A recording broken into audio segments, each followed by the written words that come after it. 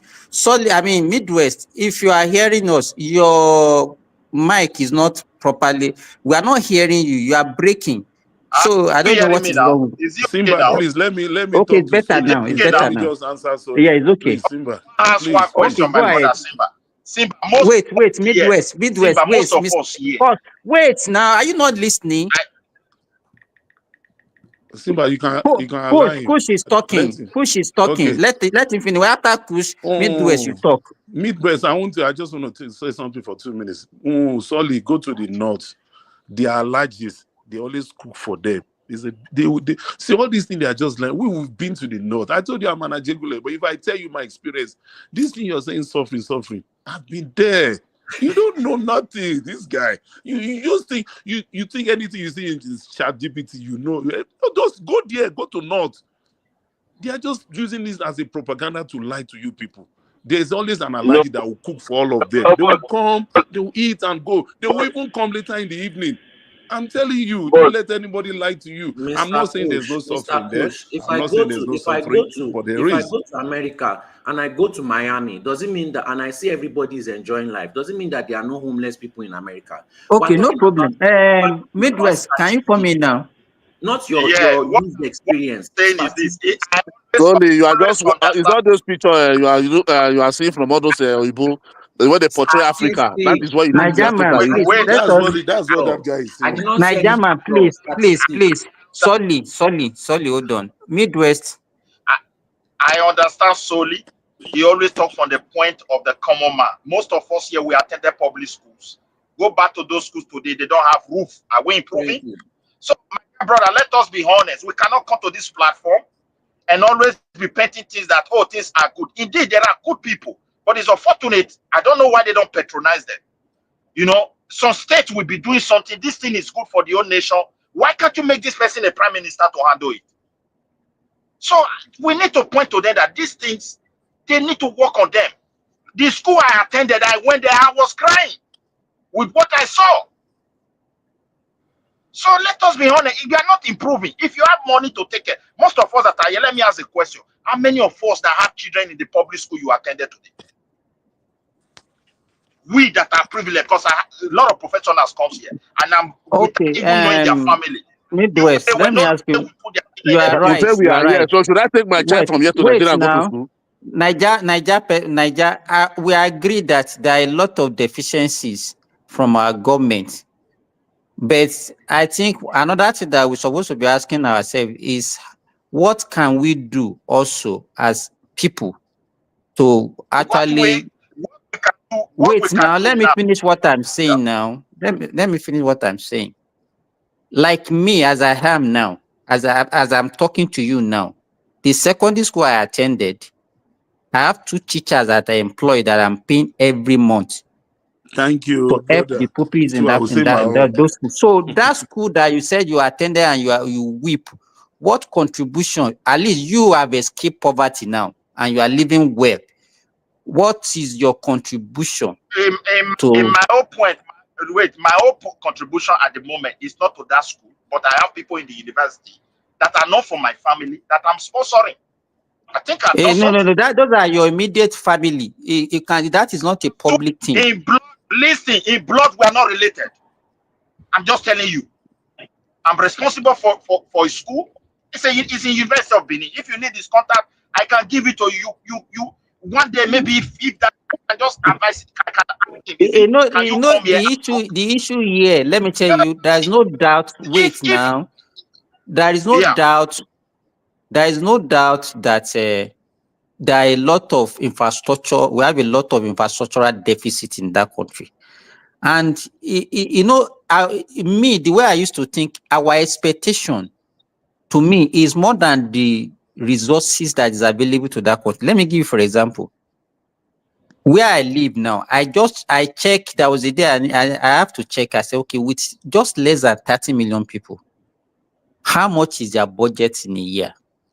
And I check and I discovered that it's $333 billion for for a country with less than 30 million people. Nigerian budget is less than $40 billion. You understand? Yes, we can shout corruption, corruption, corruption, corruption. What do you think with the size of that country, with the population that we have, what can that do, even if they don't even steal one kobo out of it? First of all, where you live, they've been able to put structures in places to manage their wealth. And cost of living or capital income per head in that place, you can't compare with Nigeria. It has a lot of What are you carries talking a lot of about? I don't. when it comes to You don't economics even of the understand what place. he said. You don't even understand You what he don't said. even understand what Simba just said. Do you even listen to him? I understand Simba. It is you that doesn't understand me. You are talking about the budget of Saudi to that of Nigeria. So the thing is this. We cannot compare just jump because a budget of a country is higher than ours based on population. That is why they are enjoying what they are enjoying in terms of infrastructure. No. In Nigeria's situation, they always release money. And Saudi cannot release money into road. And at the end, it's not expenditure I don't know. Is it not the money I that you said, have that you release? I said you don't understand what No, he said. You don't understand it. Midwest, I don't. You cannot you understand. listen, That is the problem. so that you can understand me a little bit. That's why you have to wait. If Saudi Arabia, for example, want to develop infrastructure, I did not even mention Saudi Arabia. I just He's mentioned telling where I you, live. just So you talk are to the that one. figure he said to you. You answer that figure. That is what you have to focus on. to answer the figure, what do you mean Okay, by budget? you that have $10,000, me I have $1,000. Can we drive the same Thank car? you. Good example. Thank you, Jareo. Thank you. Answer that. Wait, now let me reply you, because when you people set up argument, you try to set up a trap. I'm not here for those kind of argument. Now I have to talk about capital income per head in every society. It depends. It speaks a lot. So if, for example, I'm So employing somebody in when Nigeria, you are even talking about income per head, you cannot. That's why I put population. Wait now. let me land this point before you. This is very crucial. Wait a moment. If I employ somebody in Nigeria today, I'm paying that person 250,000 naira. I think I've paid that person very good, and it will be enough for him to live, eat, and be happy. That money is in wherever you live. It's just a change. It can't keep family. So you should know the gap between the capital income per head of those people, cost of That is what living, they are and telling everything. you, the budget now. That is why you share that 36 trillion with 230 million people of Nigeria. If you alone, you get 2,000 naira. Wait, if I'm sharing Nigeria, I will share it to the purse of the minister, so it doesn't go anywhere. Even like go and borrow from World Bank. So You know the problem, the Midwest. When we're having an argument, you always face you always, even when you know. I think you are doing it deliberately, because how can you be even what just another knowledge that I just painted for you? How can you not be discussing it the way you are discussing it? I understand you. In our own situation, you cannot talk about the budget of Nigeria being our problem. The reason why you cannot rely on the budget of Nigeria to say, oh, maybe we don't have this infrastructure. When you look at the cost of running or providing those infrastructure in your country is lesser. So that's where you're coming. Engineer is where you are. It will be less to the extent that you should. Okay, let me tell you now. If you want to generate, wait, let me ask you a typical question. Wait now, Midwest. If I'm to employ engineer in that place, maybe I will be paying almost 50% or 60% above what I would pay in Nigeria. So there's already a gap. So if I want to generate, if I want to generate 1 megawatt of electricity, let's say in Europe, they generate it 1,000 euro. How much do you think it can be? The same 1 megawatt can be generated in Nigeria? That one I cannot say because I'm not into that kind of. So Nigeria produce a transformer. Nigeria manufacture transformer. But let's go back on the issue that we're arguing about, which is the transportation, the licensing, the police, the accidents, those ones. Let's go back to that issue, because this other issue. If I want to say something about that. The government should try to improve the bureaucracy, try to make sure people write exam, they go to basic training. It's a professional occupation. It can employ a lot of graduates because logistics is very large, and people will sit in the office. They have to tell the government what they are transporting on a government roads. A lot of documentation. So at the end of it, if we do it good, we can minimize accident. The government should be responsible also to provide infrastructure. Okay, If they thank you, get Midwest. a good road, it will help all of Thank us. you. This is my submission. Yeah. Mr. D, from that question that you asked, I think most of the problem that we have in Nigeria is lack of enforcement. You understand? If you go and find out all these things that you talk about, you cannot, under our law, there's no way you can get a license without even attending a driving school, without doing those tests. You understand? We have everything in place, but the major problem that we have is enforcement of all these things. People boycott all these things because of corruptions. I think that is what we need to focus. And then even after getting the license, enforcement is also one of the major issues. If people heard, if you found one thing, then you're supposed to be punished. People don't get punished for most of the even little offenses that they committed. So I think that's what we're supposed to focus on. The laws are there. You understand? My suggestion, road safety should be cancelled.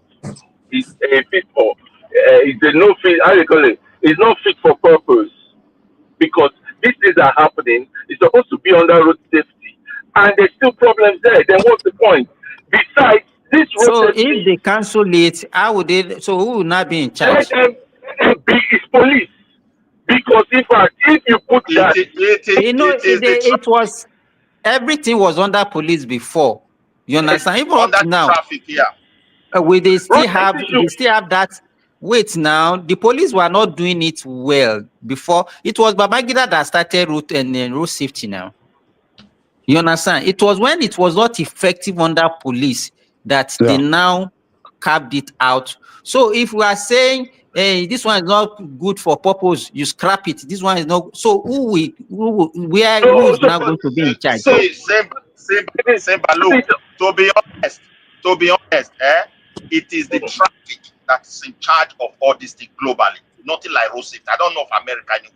I've seen that kind of something. The issue is, let me tell you this. I don't want us, Midwest, hold on now. Midwest, hold on. Wait. Let me say this. Midwest, you will talk, please. I don't like a situation whereby if we were innovative in our country and we are doing something different from what they do in the Western world, I will not say because they are not doing it in the Western world, it's not good for purpose with us. If they are the one doing it, are we going to be saying, because the same argument we have against JAMB, we have I want to establish something for you. That is why I supported. Why are you saying that because they don't have real? No, your argument should not be because they don't have road safety where you live. That is why it's not good for Nigeria. If the road safety is to be there, they don't supposed to be the one to issue driver license. They are not the one issuing road safety.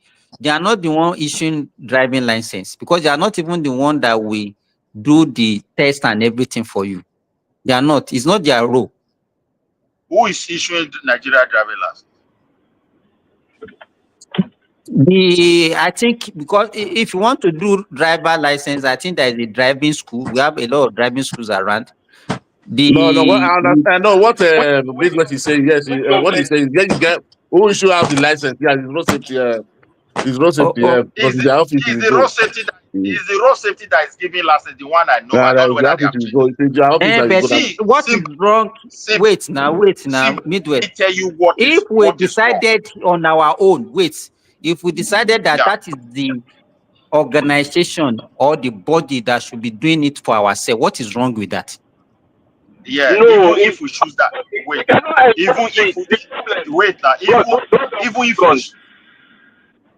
if we choose that body, if we choose that body to do it, they should be properly be equipped. I think that what we're supposed to be talking about, that it should be properly But done, even but not. even the people that issue driving license, wait. They are not just the uniform people. It's agency they are inside under the road safety there. You understand? It's agency. But there is within the road safety. Let me see. The problem with this accident is enforcement. The systems are there. Yes. Now, now who will enforce it? Only police can enforce it. Road safety cannot enforce it. You understand? So the thing is this: we need to return it to the police. And we Nigeria will like shortcuts. You understand? Yeah, it should be the federal. It should be the federal police that's supposed to be. It will be digital. Make it digital. Digital. Only police will do that job. People are scared of police. Only police people are scared of. No. Even Nigerians, the road safety people are also scared of road safety law. They enforced it. They can enforce it. Don't say they cannot do it. See, by waiting a while put here for you, See, waiting. What I think not scrapping road safety, or when you say something is not working, you say okay, scrap it. Solution. It's not the solution. It's not the solution. Make it into the police. Make them one system. If somebody drives without Mr. D, if you know the history, I've told you. Everything was under police before. It was when they thought that it was not effective. That was when it's not effective now. So that means, let me tell you, creating or scrapping is not the solution. That's what we should be. So if you think that something that was not, let me tell you, every problem that we have in that country is enforcement. Everybody see their position. Let's say you give somebody opportunity that, okay, you, the police, do this. Instead of seeing it that this is my work, I have to do it, it will just be looking at what he can gain from that. That is our problem. Yeah, Simba, look, the thing is this, if you want to do transportation on that normal, it's not only road that you require to transport. You have railway, you have air, you have sea. And that is why if you want to, integrate the whole of them, there should be a general ministry that have to be, institution that have to be in charge of. However, they have Ministry of Transportation now. Yeah. Within this institution, you can delegate authority to some agency. Let me tell you, Midwest, everything that you are saying, we have Ministry of Transportation, and they have sections for each, whether it is water transportation, whether it is rail, whether it is, we have, let me tell you, all these things that you are saying, it's not as if we don't have all those things. The problem is how effective are they? See the problem where they having all these institutions you are saying. There are so many agencies within these institutions. They will have their scope of role. If a road safety issue driving license, nothing is wrong, but they have to communicate it to the police. They have to communicate it to the Ministry of Transportation and other government agencies that are connected to safety. What do you mean by communicate? What do you mean by communicate? If government will give me license, you have to go and tell police to give me license. What do you mean by communicate? They are monitoring their data together. You ask a question, you answer it by yourself. I don't know whether you want me to. It's me that ask a question, not Niger man. I said, what do you mean by communicate? Okay, let me break it down. For example, now, if a road safety officers, they have their own, what I call, maybe in a database where they keep their own things, like I've issued a driving license, that database should be automatically transmit those information to the database of the police, to the database of the Ministry of Transportation. That is how it works. They have to integrate everything together. I don't know whether you get what I'm saying, but it is the road safety that have the power to say we have given out this very permit or whatever you will call it. But at the end, they will let the next agency to know what they have done. Not like it will belong to only themselves. So are you sure that the police, they are not aware that is the road safety that is issuing a driver license? They are, when they issue, I don't know whether you, I don't know how to really put this before you. Just take, for example, one agency is responsible for doing one task. If they finish in the process, that task will connect so many other government agencies for record purpose.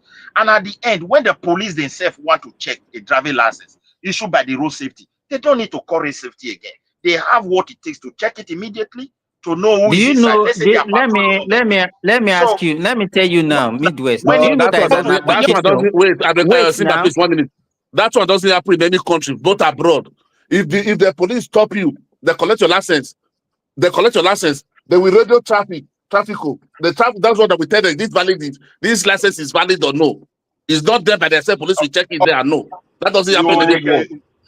Wait now. Wait. You said traffic. Who owns traffic? Is it not police?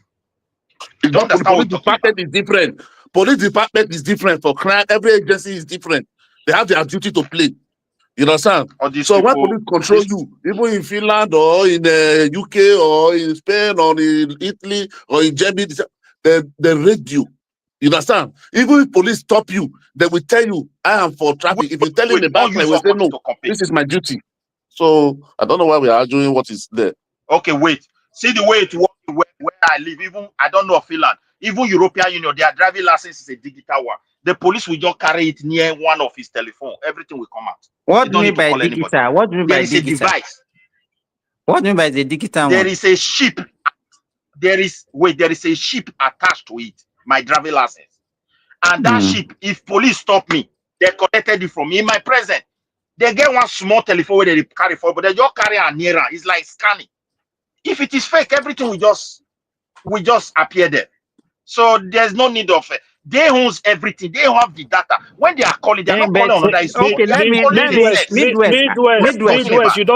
Midwest, you started again with this your data matter again this morning. You started again with this your data. Wait, let's put that one aside. A police stop me. Police cannot be calling another institution for driving license.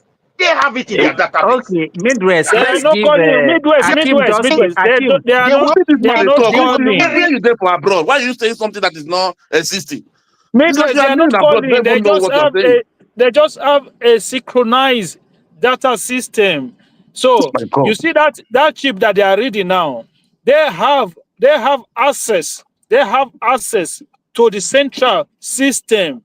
Okay. Thank you. That is what they are checking. It's not like listen. It's not like they will issue. Hold on. It's not like nobody issue a driver license and then send it to the police. What kind of talk is that now? Listen, what I'm saying. You people, you use the word synchronizing, which is very good. The office that issued that driving license has put it in a domain where other agency can access it. Is that not what you are trying to say here?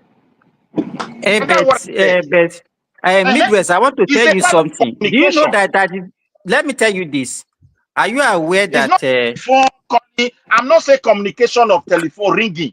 I'm just telling you synchronizing something. Can you hear me? You issued Midwest. I'm hearing Can you. You hear I'm me? hearing you. Let me tell you now. You know there is an application where you can actually put the number of your driver license and know whether your driver license is original or not, even including the plate number of your vehicle. There is. Midwest doesn't know those things. Like, first of all, you have to now.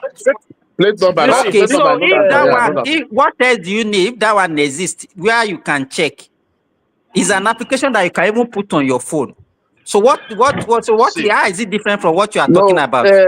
Simba, if he said those things don't happen in Nigeria, if your car lost, you go and report it to police. When police now find that car, they use the number and find out and know your address to come and look for it. That so car was involved in armed robbery. They come and caught you and we are not aware. How did they know? Sometimes people just look like this as if it's in jungle, nothing is happening. You want to tell us now we have to do ministry?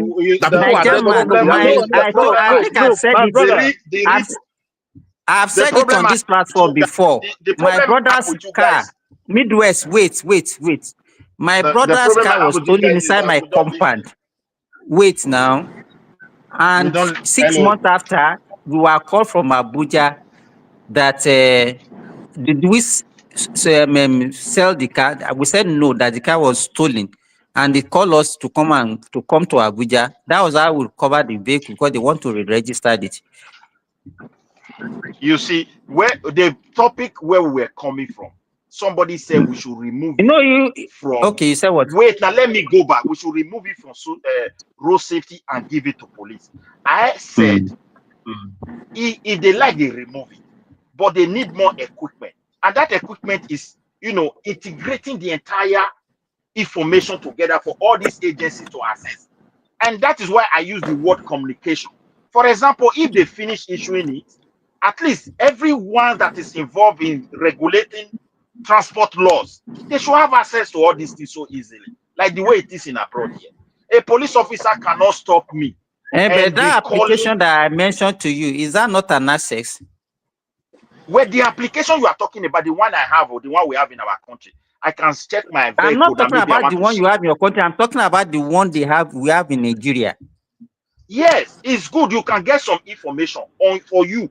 There are other information you want to get. You must contact the authority. That is how it is. On your own, you can check the issue that we are talking about is about license to authenticate whether that license is original or not. Is that not? The police should be equipped, even if it is issued from road safety. When the road safety issue it, they should communicate it. What I mean, integrate those information that police can easily access it. Midwest, I don't know whether you understand. Midwest, I told you I told you this thing before.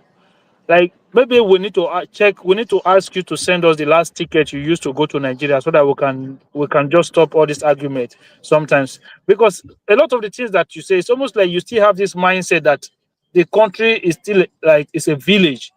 Oh, you see, many years ago, Nigerian banking sector had been advanced than what you have in Europe.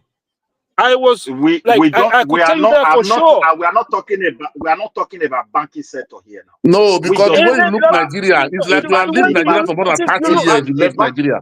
You just look at it as if nothing exists. I don't know why you want to bring bank here. Somebody has a question that we should scrap road safety. That's the argument. Yes, but the way you talk, that is responding to the way you talk. The argument, the conversation of scrapping road safety. If we like, we scrap it. Wait, if we like, we scrap it or not, we can still remain in the same situation.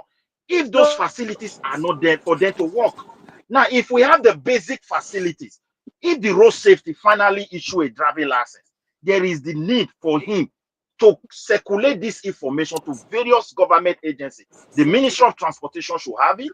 The police should have it, so that when they are controlling, it will be so easy for them. That's what I said. And you are coming in here to say, oh, I said Nigeria is a village. Nigeria is this one, Nigeria is that one. If our country is so good, what makes you to run out of your country? Why are you paying tax? So people that leave their country to another country because the country is not good. Why is America? No. People that are living that Sweden or wherever you are to America, to Australia, is it because the Sweden is not good? It's not good. The population is an argument sometimes. I don't know. People that leave Europe and go and stay in Africa, is it because Europe is no longer good? What are you talking about? People that leave UK to go to. Do people not relocate the other way?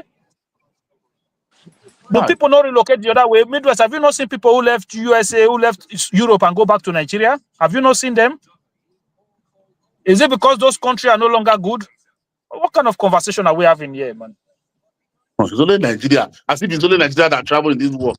And the people that migrate money in this country, in this world, it's not even Nigeria. Is not even the least.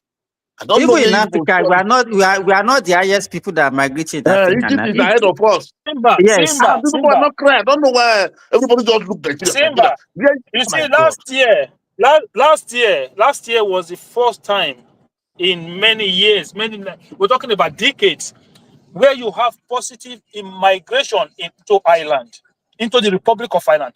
Last year was the first time where the people that were coming in were more than the people that were going out. Last year, for the first time in more than 20, 30 years, it used to be the other way around. Yeah. If you enter a flight that is coming to Dublin, that island, the flight is filled with Spanish. You will not wonder, the old Spanish this day, I've been waiting. I don't know why Nigeria home. When they just see Nigeria, why did you leave that country? What Yeah, kind of you have a lot of argument is that? you have a lot of Spanish Listen to people. me, my You brother. have a lot of Spanish people in Ireland. But go to Spain. Spain is one of the most beautiful country. Hold on. Wait, Spain I started is my one of the life most in beautiful Spain. country in Europe. I started my life in Spain when the economy was good. Nobody traveled. When they had economic crisis 2018, that's when the Spanish started migrating heavily. So, but not that their country is not good or is not beautiful. It's beautiful, but at the time the economy collapsed. They are all economic immigrants, and we're also in that situation. We can't even compare ourselves with those kind of people as well. Yeah, but what we are saying is people travel for different reasons. People travel for different reasons. Nigeria issue, let me tell you, the way we are migrating, something is not right. Ghana is crying. What is the population? Wait, now what is the population of Nigeria? Wait. Can you give us what is the population of Nigeria outside the country? So I don't know. So where will you rank Midwest? Where will you rank Indian economy in the world now? The size of Indian economy in the world. I think they have the fourth largest economy. So does anybody travel more than Indians? Large economy doesn't mean that economy. So what are you talking about? So what? Even when you talk about relatively to our population, even Nigeria did not rank. Even the Kenyans, even the middle, I mean the East Africans, they travel more than Nigerians. My brother, if you go to Ghana, if you go to Gemini now, Gemini is dominated with Ghanaians. It speak volume. The rate at which we are thriving speaks volume. When we know they argue that one, all of us not be abroad with it. We dey here. Why we not they go back? When did we start traveling? When did Nigeria start traveling? You know they go back. When did Nigeria start traveling? When? Nigeria start traveling 90s. You know they go back. You know they go back. Don't say why we know they go back. When Nigeria started to travel, it's 90s. People that was going in 50, 60, 70, they were coming back after school. When did Nigeria start? It's not even in the 90s. 90s. I remember when Edo people used to travel in the 80s, late 80s during Babangida. That was when they were traveling to Germany and Italy. It was even in the late 80s. Well, Ghana don't kill our passport for years before we even think of traveling. Ghana don't kill Nigeria passport, die. Now Ghana kill Nigeria passport, cast Nigeria passport. Before this, I don't know what people are just saying. Just come today, just say Nigeria traveling. To travel again is one problem. I want to go and look for a Ghana passport for where I changed my job. You are asking me why did I change my job? The issue is it's not even. You can Google it now. Is Nigeria will not even be in the first number 10 in the world. If you look at the number of people, the people that travel most, the country that travel most, we will not be in number 1 to 10. What are you going to say about Romania? About Poland? What are you going to say about Mexico? What about Mexico? What about Mexico? What about nobody travel reach Nigerians though, bros? Make we not lie you. No country travel reach Nigerians. No, you check on that. No, Mr. D, why are you saying this? I've seen the chat on it. That is what I'm arguing. Wait, let me tell you. We're running from economic, what's it called now? Economic migrants. Mr. D, you know why we are saying this? It's not as if we are just saying it. Just Google it or ChatGPT. Just ask now. It's not something that we just need to be saying. Just check it out.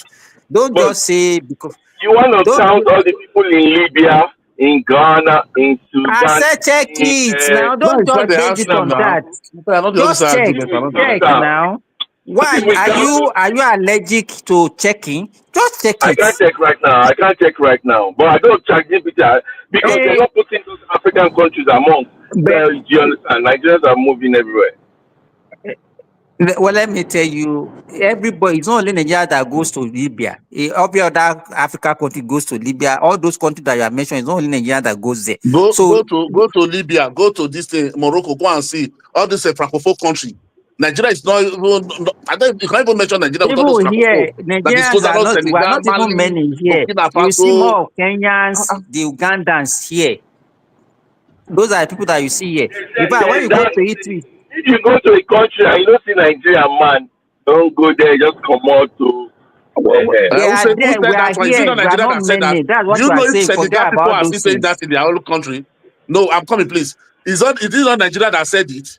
Do you know what if Senegal in their own country they will still say they still have something like that? Say if you go anywhere, don't say Senegal. Like Senegal, now 1-1 did it be 1-1. If you For go where? anywhere, Which country be that one? Go Portugal, go tell me 1-1. now Go 1-1 Portugal did and it. go tell me 1-1 now. Go Spain, go tell me 1-1. Say Senegal.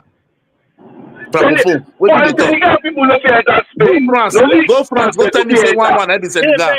The time Nigerians were traveling to Spain was long. Just because you have a big community of Nigeria in Spain today doesn't mean that they left today. Do you know how many years ago those people left for Spain? A lot of them. A lot of them been there years. When I come abroad 1998, I meet people who are 30 years in Spain. A lot 20 of them years. came there years ago. Look at the current migration level. When you go to Spain now, all those people you see on the roadside selling things, you go to the beach, you see those people selling things on the beach. They are not Nigerians. These are those Senegalese and all those countries that are doing those things. So it's the same thing. So Nigerians have been running since 1960, have not come back. That's the same thing that they're saying. Or 1960, 70, or Yeah, but 60. what we are saying is that yes, the country is not where it's supposed to be. It's a third world country, but it's not like you just say one thing today. Everybody will have something negative to say about it, regardless of how good it is. People, like, we're not saying it's perfect. We are not comparing the standard to what you have here in the West. But what we are saying is there's some improvement in certain areas of that country. Why can't we acknowledge that as well? What's wrong with that? Improvement how? Okay, people tell us killing everybody. Police is this one. Nothing is synchronized. They No will criminals are tell getting you away. everybody, if you are abroad, they will say nobody in Nigeria again will not jackpot. I never see one seat where not tight for Nigeria. Bro, it's nonsense. My sister and the family and the husband and the children just went to Nigeria in this summer holiday, and they had a neighbor. They have a neighbor who came to visit them, and the guy never left Nigeria, right? And his house on the same street as my sister's husband's house. You won't even know who stays abroad among both of them if you look at both of their houses. The guy makes a lot of money. The guy's living good. And he came to them and he was saying, look, there's money in Nigeria. If you come and invest here, I don't know why you guys are killing yourself in Europe. But people are still there living. People are there doing genuine hustle, making money. And I understand the question people are like, why don't you go back? Like, it's not easy for somebody who has established a base, a family somewhere. Then you're just saying, for argument's sake, why don't you just go back? So you can do what? Go back and go back. Like, it's almost like when we were growing up then. And you're having argument with a friend of yours, he knows for sure that his argument has no base. He will tell you, oh, this thing is in Abuja. You say, no, it's not in Abuja. He will not tell you, oh, I got Abuja. He knows there's no way you guys can go to Abuja, And then he will tell you, oh, why don't us go to Abuja? It's almost the same argument. Oh, why don't you go home? Go home. How? I have families here. I have my children here. I have my everything here. They are born here. You just tell me if it's why good, I should not go home. I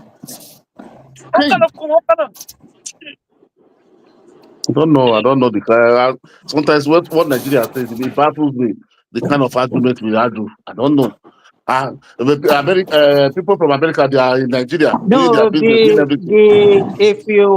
I think the negativity that we have towards our country, people don't know the limit they're supposed to take it. When they play politics with putting that country in negative manner.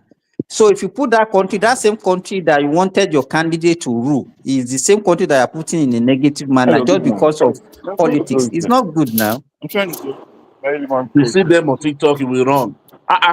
You will not ask them. And the worst thing, I asked one on TikTok one day, okay, now all of you here for the past 1 hour, you are condemning Nigeria. But you people who is not stupid, you will still use your hard-earned money, buy tickets. You are going to that same Nigeria to go and enjoy, to go and do big money. Boss. Why you don't stay here? They enjoy that money. Good morning. Good morning. Hi, hello. Good morning, boss.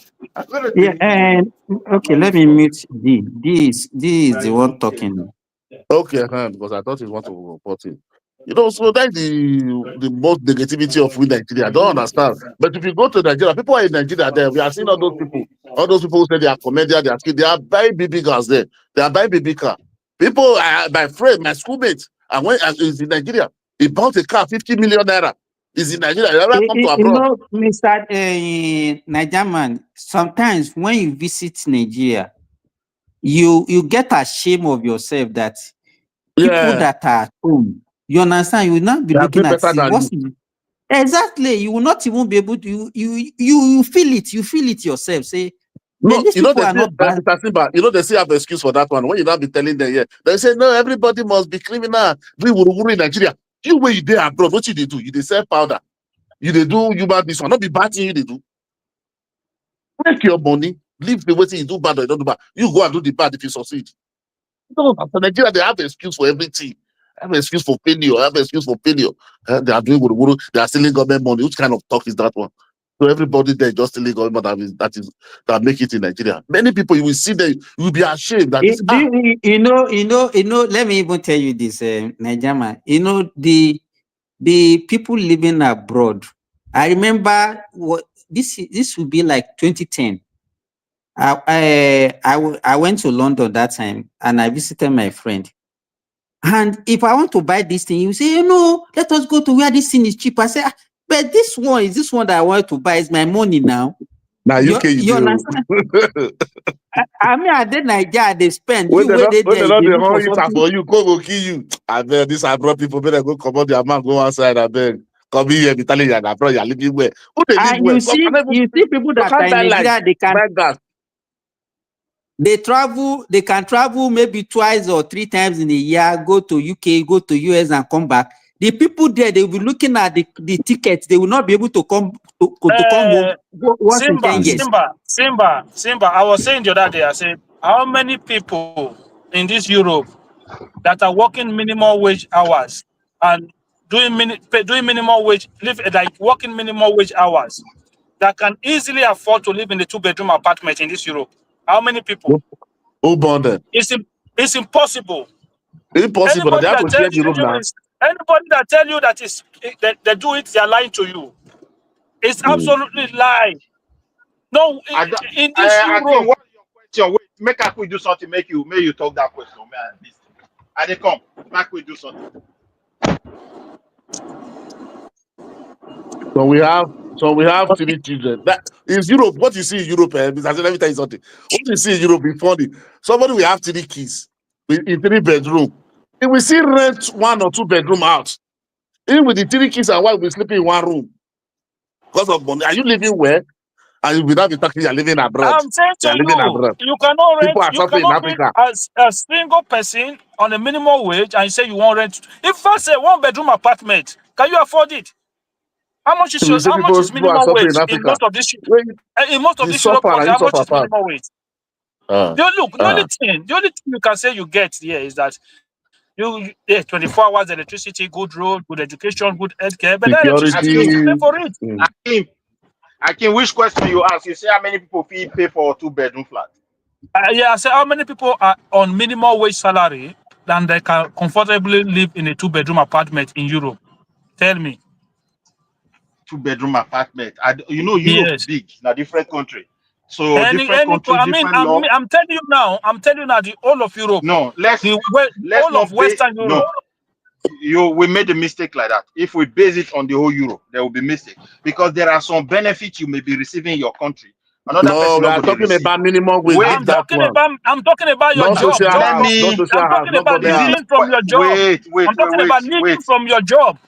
I don't even know what you use to define minimum wages in this case. Is it 8-hour normal work?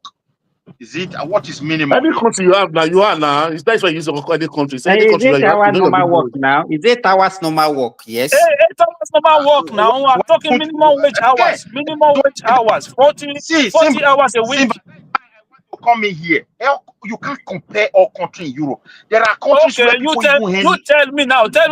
You tell me about your country then. No, where I live, that's why I said all Europe country. There are benefits you can get in some. You know, go get. I'm not talking about benefits. I'm talking about straight work and pay your living.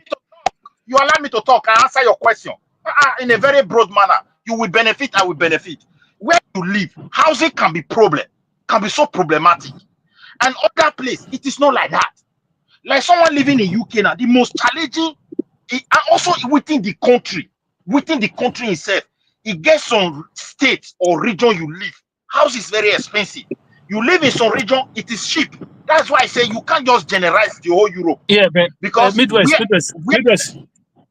Yeah, I'm generalizing now, and I want you to tell me. Yeah, I'm generalizing, and this is what I'm telling you. I have my basic salary, and I live in my 3-bedroom flat where I live. Yeah, but this is what I'm saying. I'm not talking about you getting benefit from government. No. Okay, so what is the minimum salary in Sweden? What is the minimum salary in Sweden? The minimum salary, basic minimum salary is at least 20,000 of their money, which is like $2,000. Which is 2,000 euros, krona, which is 20,000 kronas, which is 2,000 euros. Okay, so minimum. How much? So how much is 3-bedroom flat? How much is 3-bedroom apartment there? To answer your question, that is why I said even within the same country, you see it now. Because if you place it on Europe, nobody can answer that question. So I will still talk about my own country. Oh my God! I'm basing it on Europe. Your Tell me how much now, is your how rent? Much is 3-bedroom How much is the rent? That's all. If you want to place it on argument, you can say the whole Europe. How can you group Europe together when all of them have different challenges? Give us example of where you are living. Give us example of where you are living. Where I live, I want to answer you where I live. If you see yourself is Stockholm, which is the capital city, that minimum wages, no company will pay you that. They will still pay you above that. And yet house will be problem because it's a capital city. Even when they pay. But where I live, Midwest, you're just beating around the bush. Maybe you don't want to talk. Let me give you an example in UK. It is you a yes or no to a question that is very broad. Let me use my own. Maybe from there you can get maybe you can answer. Because some people doesn't like to answer too much about themselves.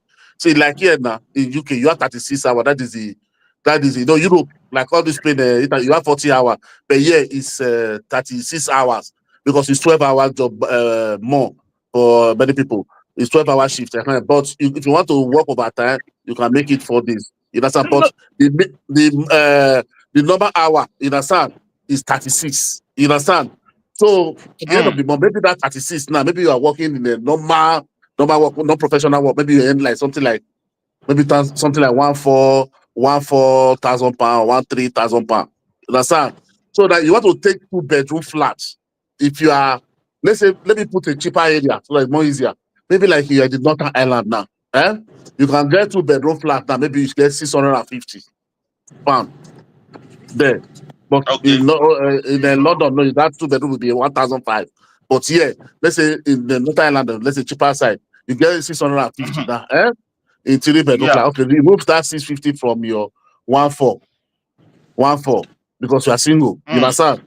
Government will not give you. You are single. You will not have benefit for housing and all those things. You understand? So because you receive unless because you are working full hours, unless you are working less hours than we have. Now you are working full hours. So you remove that 650. Maybe your light bill, remove let's say light bill, let's say 150. Your gas is there. If it's winter, let's say put it in summer. Maybe you spend like because you don't spend too much gas that time. I don't want to go winter because that one will be overrated. Let's say 80 pounds. You are going to about 230 plus 650. 230 plus 2, that is 230. That is 880. Abi 880. Abi 880. 880. Yes. 880. Okay now. Then you have balance of 500 560. No, 400. 560. Okay, 560. 520. No, it's 440. I said 40 pounds is still aside. 560. Okay. I said 1,440. You understand? So 560 balance. Okay, now let's say only you. Don't say family.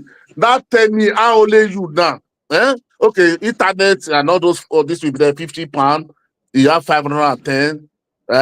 Maybe you have to, let's say you don't have car. I don't want to know. Let's put it, somebody doesn't have car. Because people I heard. Maybe you don't have car. You have to transport. Maybe you put £100 aside for your transport for the month.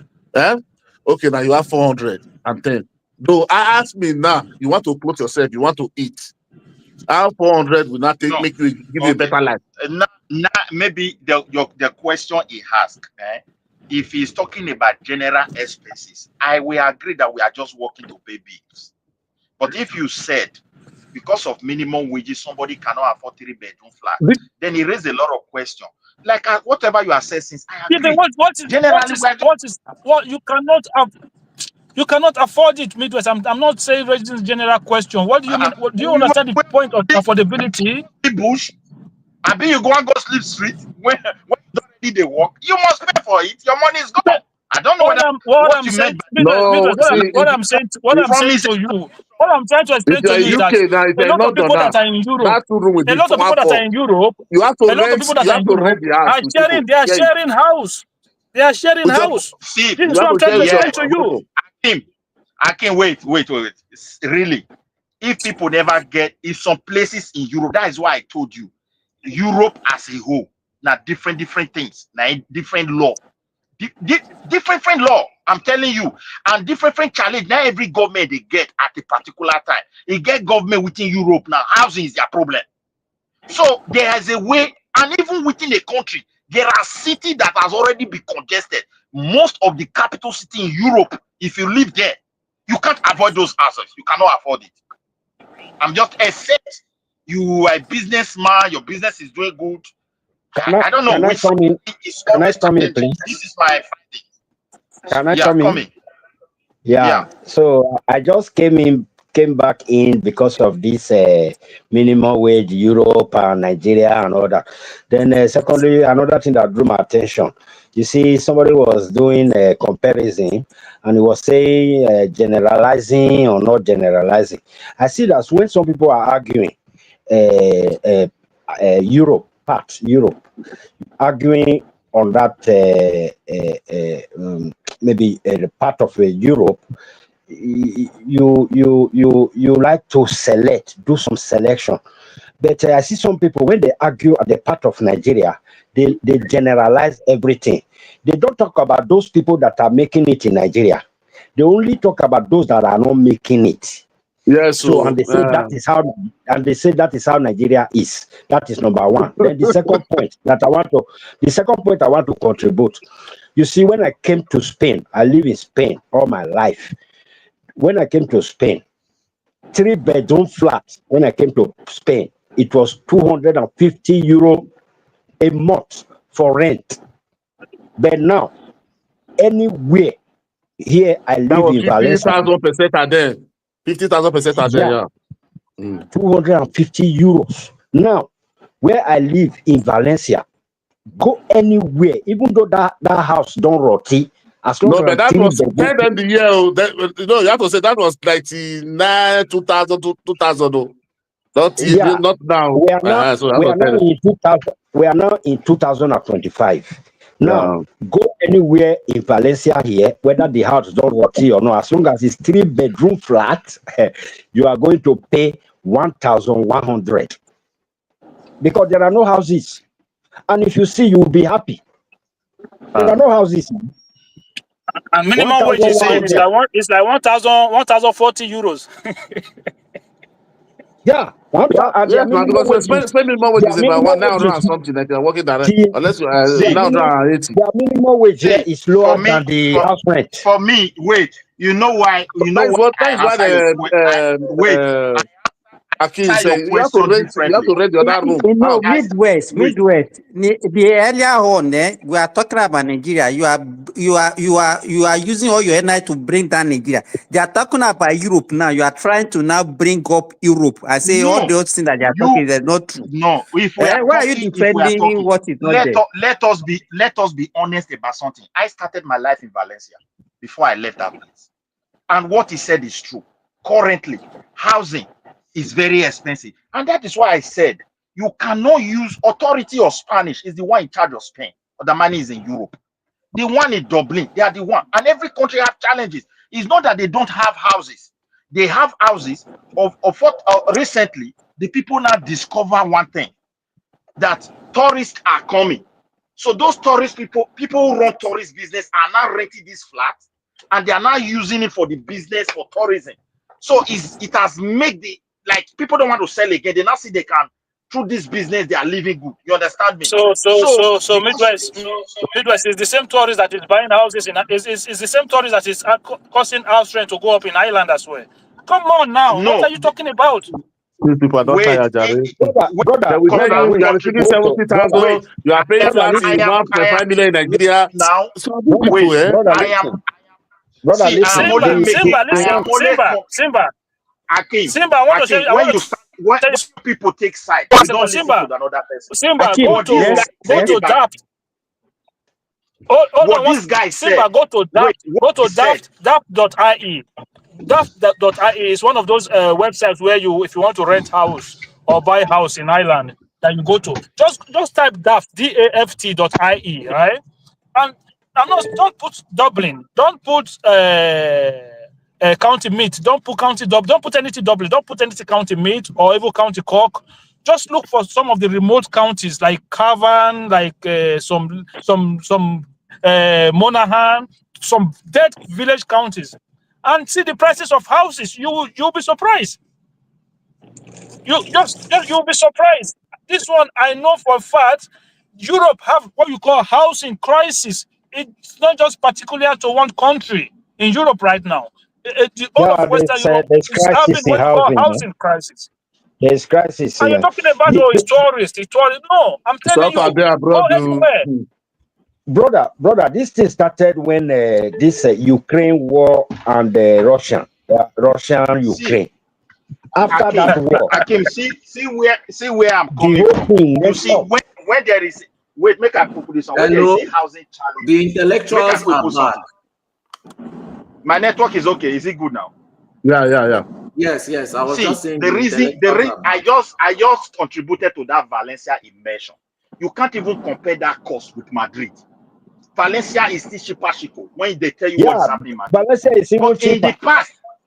In the past, the last house I rented in Valencia, 3-bedroom flat, it was I was paying 460 minus electricity and everything. The reason why is that when people left houses, when there was a crisis, the bank was now in debt. The bank was, people were not buying those houses. It was a very terrible situation. So bank holds so many of these houses. Now this rental agency, they came in and they started using it. So it has created pressure. I don't know whether you understand. Now as we speak, the house is now becoming very, very expensive there. But however, I cannot use what is going on even in Spain. What is happening in another region, let's say Barcelona, if you go there, you see another challenge. That's why we can't use the word Europe to group everything. That's what I'm trying to say. It's the same. It's housing. I just told you, Europe is going through what you call housing crisis. It doesn't matter where you go in. This is why I said to you, this is why I generalized in the beginning. Not going through housing crisis.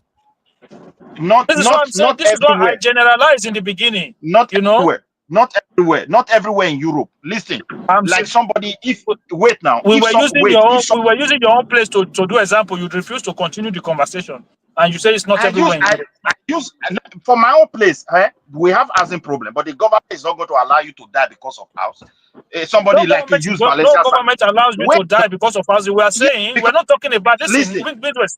We're talking about what I'm trying to explain to you is that in Europe, for you to be able to go to work, right, on a minimum wage, have a decent living, and not even being able to have savings after your destiny. You have to go and share an apartment with another person if you are a single person. If you are doing 8 hours job in abroad, can you have savings? Yeah, you cannot afford it. This is why people do a lot of hours, extra hours over time. We 400 feet don't let you. I calculate for you now. It remains 400. We 400 feet don't let you a month. I said normally 8 hours is like where I live. The law is 40 hours per week. You can do extra to some certain level. They have regulation over this thing. Cost of living is high. Europe is not where you work and be saving millions. I agree on this. But when it comes to housing challenges, government also have a way of trying to find a balance. In so many countries, the challenge is higher than one another. You cannot be living in Germany, for example, as you speak today. Based on your income, the government will not come and support you. If you are living in Sweden, the same thing. It depends on your income. They will come in and support you. We're not talking about government assistance now. We're talking about purely you work, with your money, you pay your bills. That's all. You say people are suffering in Nigeria. People are buying land, building house on their own. No? You can't. Yeah, you are renting. You are struggling to even pay. Yeah, talking about the government assistance, Europe is also Europe is really trying. Talking about government assistance, for example, the point he just made. For example, when where I live here, like if you don't have a car, and you know you're working, what you do is the government now reduce cost of transportation. So if you don't have a car and you use buses, you use a train, there's a place you go. As long as you are working, you present your papers, then they will just do a bono for you that will be cheap for the whole month. Maybe you just pay 10 euro or 20 euro. I think it's 20 euro they pay. Then for the whole month, you just use it to run your train, go to work and go to. But that's what familia numerosa na familia especial, familia numerosa. No. The government just did it for. That one is people that listen. That one is for people that doesn't drive. For me that I drive, a liter of diesel in Ireland is €1.70. €1.70 for 1 liter. So those are people that doesn't drive. So who is going to support you on that one? Brother, I understand. But driving is luxury now. Government is not going to support your luxury life now. Brother, I understand. Exactly. So this is why I'm saying that to afford certain things, you do a lot. In fact, you have to try to upgrade yourself. This is one of the problem we have. People just relax and expect everything. Like, yes, I understand the government need to provide electricity, need to provide road, healthcare, and good education for people. We understand that. That one, nobody's arguing that. But when they tell you people are hungry, bro, you chose to be hungry. Nobody makes you hungry. If you are hungry in anywhere you are, that is a choice that you made for yourself. Because if somebody else can wake up in that same situation and do something for themselves, and then you chose to sit down in your house or try not to upgrade yourself, that's your problem. That's nobody's problem. You have to sort yourself out. In this Europe, for you to be able to live successfully or have a good life, you go to school, you do more courses, you upgrade your CV. By so doing, you get a better job. That is how it works. If I'm working a job now and I know that this job is not paying me good, what do? I will go and upgrade myself. By upgrading myself, it means that I'll be able to go into jobs that will pay me more money for me to be able to afford the things that I need. How will you just sit down there like me? You just say, oh, there's hunger in Nigeria. The hunger is never even started. Come to Europe, see people on the street begging for money. I'm not talking about illegal immigrants. I'm talking about citizens of the country who are homeless. You know why? Because that is how it is everywhere in life. It's a survivor of the fittest. That's what life is all about. Those people who wake up in the morning, who get themselves ready and go to do something for themselves, they are not stupid. People just there and just complain. Me too, I can complain, Everybody can complain. Yeah, if you don't work, you don't eat. That is it. That's the principle. If you don't work, you don't eat. There's hunger in Nigeria. Of course, there will be hunger in Nigeria if you don't get your ass up. If you don't go and sort yourself out. Why are you, Akim? Why are people so wicked? You people are very wicked, though. You don't even consider the common people. And why are you saying all this?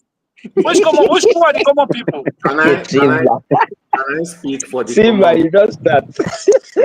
I'm telling you, man, bricklayers in that country are building house. A bricklayer. One day, a Togolese guy that was working for me as a bricklayer, he has his own house in Benin there. His own house. Can I respond? Can I respond? You mentioned That's all it comes though. yes, so because this, you know, I've traveled to a lot of places. It's only Nigerians that are always insensitive to to people that are poor and don't have power. That's what I've noticed. So let me just quickly respond. You use Europe as an example. Europe has created amenities, facilities. It has created a system where you can always find employment. And the employment you find can allow you to live an average life and still be able to have, even if it's, I'm not saying saving millions, but you can still have a little bit of savings after paying all your bills if you live below your income, which you can. Now, when you look at a situation like Nigeria, is that the case for the majority? Because I don't like when somebody is arguing that, oh, my neighbor has car, so why can't all Nigerians have car? My brother has car, so why can't all Nigerians have car? No, that is not the. That's not the. Nobody make those case. Nobody make that argument. I sat down and I listened to what. Okay, what did I say that is wrong that you said? No, we did not say because your neighbor have cars. I'm saying when somebody said to you, "I'm hungry, food, I cannot eat." So how do you want me to be sympathetic to that person? Can you just explain that part? Look, if the government of Europe was not sympathetic to their people, you would never move to Europe. Now, let me explain why you have to be sympathetic to them. When we are looking at statistics, we look at the majority. What you have been arguing since is the minority. Majority of Nigerians are not educated. Majority of Nigerians, nobody is coming to teach them how to look for jobs. There's, in fact, when we look at the people that graduate, the people that actually go to school, the people that actually get a skill, how many percent of them get a job during graduation? If I decide that I'm looking for a job right now in Netherlands, on my own streets like this, I can find job very quickly. Can you say the same thing for majority of Nigerians? Of course, you can say the same thing. Of course, you can say the same thing for majority of Nigerians. Of course, you can do that. Please, are you telling me that it is easy for a Nigerian graduate to find job the same way it is easy to find job in Netherlands? Is that your argument? Of course. No, that's wrong. That's wrong. That's wrong, brother. That's wrong. No, it's not. It's not. Okay. Okay. Listen, guys. Well, okay. I like argument. You know, I like argument very well. Nigeria, the Nigeria situation hold on. When a Nigerian graduates, right, as an accountant, they start looking for job where? In the bank. They start looking for job mostly in the bank. They don't feel like, oh, let me go to a certain small business or on the street business to look for job. I've seen in the UK, a British boy finished school who was working in Kora. You know what is called Kora? Bookie, where they play betting. Wait. Accounting and the banking. Let me ask you a question. I'm telling you that them finishing school, what they do, they get a job, but they don't say, I have to work in the bank. I want to talk. Let me talk. I want to hit one point for you so that you go answer and well. You understand? We won't understand. So is that why, I'm asking you a question now, is that why we have all these stories? For example, a lady finishes university, read accounting, is going to look for a job in the bank. Is that the reason why they must have intercourse with her before they give her that job in Nigeria? Is that the reason? There are jobs everywhere. That's not the conversation we are having now. That's not the conversation we are having. That's not the conversation we are having. The progressive. It's because there are no jobs. That's why our sisters will begin to sleep with the superiors. Okay, listen. Let me explain something to you. My younger sister finished school. She graduated from. Hold on. My younger sister finished school. She graduated from Auchi Poly, right? She graduated from Auchi Poly. So when she finished from Auchi Poly, hold on. Let me finish now. Let me finish. When my sister finished school, she graduated from Auchi Poly. She went to look for work. She got a job, but she didn't like the offer she was being given. So what did she do? The area in which she's qualified, she couldn't find job in that area. And the area where she find job, she didn't like the offers. So she went and learned something, a trade. Now she has her own business. Like, what are we talking about? Can I bring another example to you? Because you've brought out that my friends and family example again.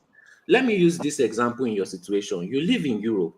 What if the Europeans used your own mentality and said that, can't you find job in Nigeria? Can't you go to a skill? Why must you come to Europe? Why can't you go and look for something small in your country and start? But that is not the conversation. No, that is please, let me answer something. Let me answer something. Sorry. Exactly. Let me answer you now. Let me answer you. See, sorry. You wait now, please. I'll just finish in less than 1 minute. Solly, you are in Nigeria. Solly, you are in Nigeria. Can I finish, please? You are in Nigeria, right? You are telling, wait now. You are telling people, why can't they go In the to Netherlands. You too. Why did you go to Europe? Why couldn't you look for something small in Nigeria to do and stay there so that you will build your country as a patriotic Nigerian citizen? Why are you telling other people to do what? But when I was in Nigeria, I wasn't complaining of hunger. I was not complaining of hunger. Did I ask anybody to give me money? Okay, then why did you move to Europe since you are not? That's my own personal. That is my own personal decision.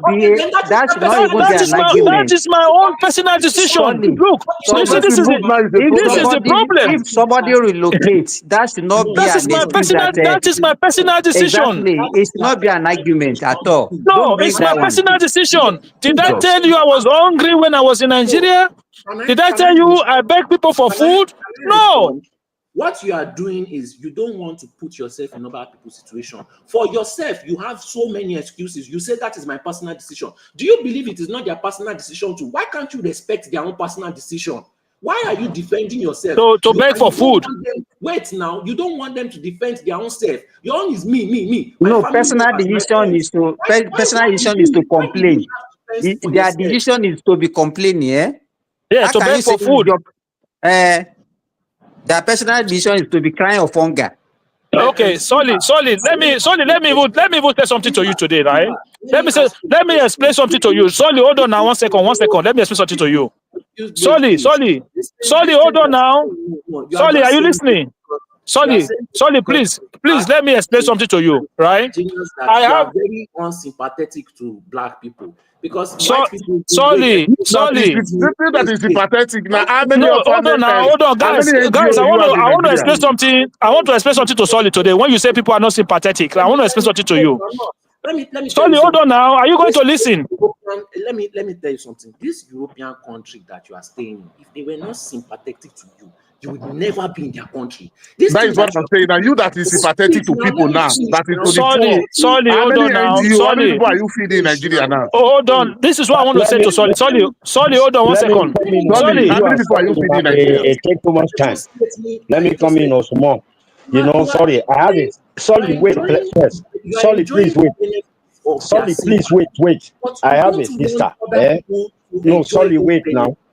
You found an open gate and you are enjoying it, but you don't want other people to benefit from it. Whether people are doing it because when Solly is talking, it's like he's not hearing. That is what I'm trying to. That is their personal business and problem. It is the government's job. What we that we are talking here, Solly? Let me ask you. What are we do? What are we done to block other people not to enjoy it? Solly is just talking. He's just talking. It's not letting people. It's not allowing people to talk. Wait, Solly, me and you did the same side. Solly, wait now. Me and you did the same side. Let me add to that your own. Then let us give them chance. You are not. Let me add to your own. Then we give them chance. Solly, the young person. Solly, let me add to your own. Then we not give them chance to counter it. Your own Dorich. Wait, my own is I have a sister in Nigeria. She went to school. She graduated. The office she got, she was not satisfied with it. She now went to learn a trade. Are you sure that my sister didn't have somebody in Germany, in America? Then when he finished the trade, he now called them and said, I have finished my trade though. Then this one sent 3,000 euro, the other one sent 4,000, because you say he's now having a business. Because there are some people that doesn't have that kind of opportunity. They don't have brother in America. They don't have brother in Germany. So if you are using everybody make it in abroad? I will let you explain. If they don't have that kind of opportunity, because if they learn that trade, it's money they want to start that business that my sister now started. You understand? It's not just just finished trade. How miracle money just come? No, money that is Mr. Garba. So now, is it everybody that is abroad that make it? Yeah, okay, no. Let me first of all, I made a statement here earlier. All right, yeah. I'm going to say two things. Solly, first of all, right, I'm going to tell you something today. There was a day, a friend of mine in Nigeria, we went to school together, we live in the same area. So we found out that the guy was struggling, like at the time, he used to live in Lagos, then he moved back to Benin. So me and my friend, in London. About 3 of us, we gather together and we say, okay, let us help this guy because like we all grow up together. And I'm not going to disclose the amount of money we gave this guy. But ask me, what did that guy do with that money? Ask me today, what did run everything down to the last kobo, to the point whereby he still called my friend in the UK and ask him for money till today. Till today, if I tell you how much we gather together and give to that guy, you will not believe. That is one part. Then I'm asking you a question now. The Togolese guy who was working in my site, in one of my sites in Benin, that guy built his own house in Benin. There, he's bricklayer. He built his own house in Benin. I'm not talking about Nigeria now. A Togolese guy. He is a bricklayer. Okay, let's continue to excuse all of these things. It's okay. I have my own mindset. You can have your own mindset. If somebody can come from another country to your country and make it, then what kind of excuse do you have? So are you telling me that you cannot be a bricklayer? Is that what you're saying? Do you know the side also that I used to do when I was going to school? When I was in that Nigeria, do you know brother, I used to go do service, do the brother, let me answer the question now. Solly, please wait. The answer to your question is, the truth is that some people they lazy. Solly, may you they listen to me. For Nigeria, there many people they lazy. Not forget, Buhari say lazy youth. A lot of youth they lazy. Obey with the talk through. For real, yeah. Some they lazy, some laziness. Yeah. So are we not saying that everybody that make it in Nigeria now, they have people in abroad? Yeah, that's what they are trying to. I'm saying, if you go learn bricklayer, what do you need to start to open a bricklayer? So, you don't need anything. Wait, I want to ask a question. Our father that make it in Nigeria, that make money, that was waiting. Did they have they don't have anybody in abroad. They don't know anybody in abroad, but they make it from scratch there and become somebody. So why are we always trying to excuse everything? For we to focus on the truth. Bro, you are here in abroad. I had people abroad. I had people abroad when I was going to school. If you don't have job, you have to find something to be doing. You see Nigeria begging to survive. Yeah. Look, if the government, you live abroad, the way you speak, if the government treated you the way you speak, you would not be in their country. Talk less of having their opportunities there. They would never allow you in their country if they have the same mindset as you. You see, if I show you how much I pay in taxes, if I show you how much I pay in taxes, Sonny, if I show you how much I pay in taxes, the government said they go press me. They don't care. They go press you me. Don't need to tell Solly now. Solly already know the system. Solly know if I show you how much I pay in taxes, the government said go press me. What are you talking about? He know that. He know. Quiet, right? Please listen to me also. Yes, you pay taxes, but go and ask a racist man whether he cares about your taxes. They want you out of their country. All this one is no excuse. They don't care if you like bring $1 billion company and employ 1 million people. They don't want your skin in their country. So that is not an excuse. Now you say many people are lazy. Yes, youth being lazy is not a brand. We don't have racists among us in Nigeria. What are you talking about? Can it be orderly, please? Can it be orderly, please? Thank you. No, you are not letting people to talk since you have been talking. Everybody say, wait. Quiet now. The progressive spoke, and I said I wanted to respond, and Jagaban said, let me talk first, and I kept quiet then also. Yeah, it's solid tone. So youth being lazy is nothing brand new. If you go to America, you see lazy youth. If you go to London, you see lazy youth. If you go to Nigeria, you see lazy youth. The difference is that the ones abroad have opportunities. When they finally decide to mature, they go for those opportunities. Nigerian people are not even giving any opportunities because they are being labeled as lazy. Even if somebody is lazy, you are the government. You give people the opportunity to change your mind and give them the environment to be able to make changes. Now you say a bricklayer built his house in Benin. Now let's look at starting. Let's look at the job you are doing abroad is government that created for you. Please, now you have your immediately I finish. No, the company you are working is it government company? What are people talking? As if government create job here. Wait now. The government created an environment for the environment. Yeah, government created the environment. I didn't say they created employment. Now, let's go back to your bricklayer example. Fine, you have a friend that made it and is a bricklayer. But now let's look at the majority, because I don't like arguing minority. I always say if you want to argue, let's use as majority. How many bricklayers in Nigeria build house? If we really want to look at the percentage, it is a very, very small minority, because most of them are uneducated. Most of them do not have financial Most education. of the brick, I don't think I know any bricklayer solely that doesn't have a house. Me personally, all the ones I use, they have a house. Your personal experience is not the majority. See, but so you want all the Nigerians now to come and build house for you, all of them. I've always said this. What do you say? 2.3 million to come to your house and build your house. Interjected, please. What do you mean by 2.3 million? When we are looking at statistics in a first world country, the government does not tell you that my friend has this or I know somebody. They don't use their personal experience. They bring out statistics. But is it fair for us to even be making the comparison that we are making? Let me finish. No, when you ask them about the budget of Europe and Africa, they will say no. But when they want to compare the budget of Africa, they will say see Europe, see America, see Netherlands, see Germany. And you are not talking about the budget. You don't want to go there. You know, when the both of us are speaking, nobody can hear what you are saying. You know that, right? So please, let me just finish. Now, can you bring out the statistics of how many bricklayers have houses in Nigeria? If you can bring that out, and majority of them have houses, I will never argue it. In fact, I'll tell you that you are a winner. In fact, you are a pata pata. I will never argue with you again in my life if majority of Nigerian bricklayers have houses. In fact, I will never come to this platform. Every time I'll be donating $100 if you can show me that majority of them have houses. You'll be donating $100 to who? Free stream. Show me. One man platform. So please, let's not argue about that. Oh, me. If I say I want to argue about Nigerians, if I look at all my friends and family, I will say that Nigerians are not suffering. In fact, there are no poor people in Nigeria. If that's the route that we want to go,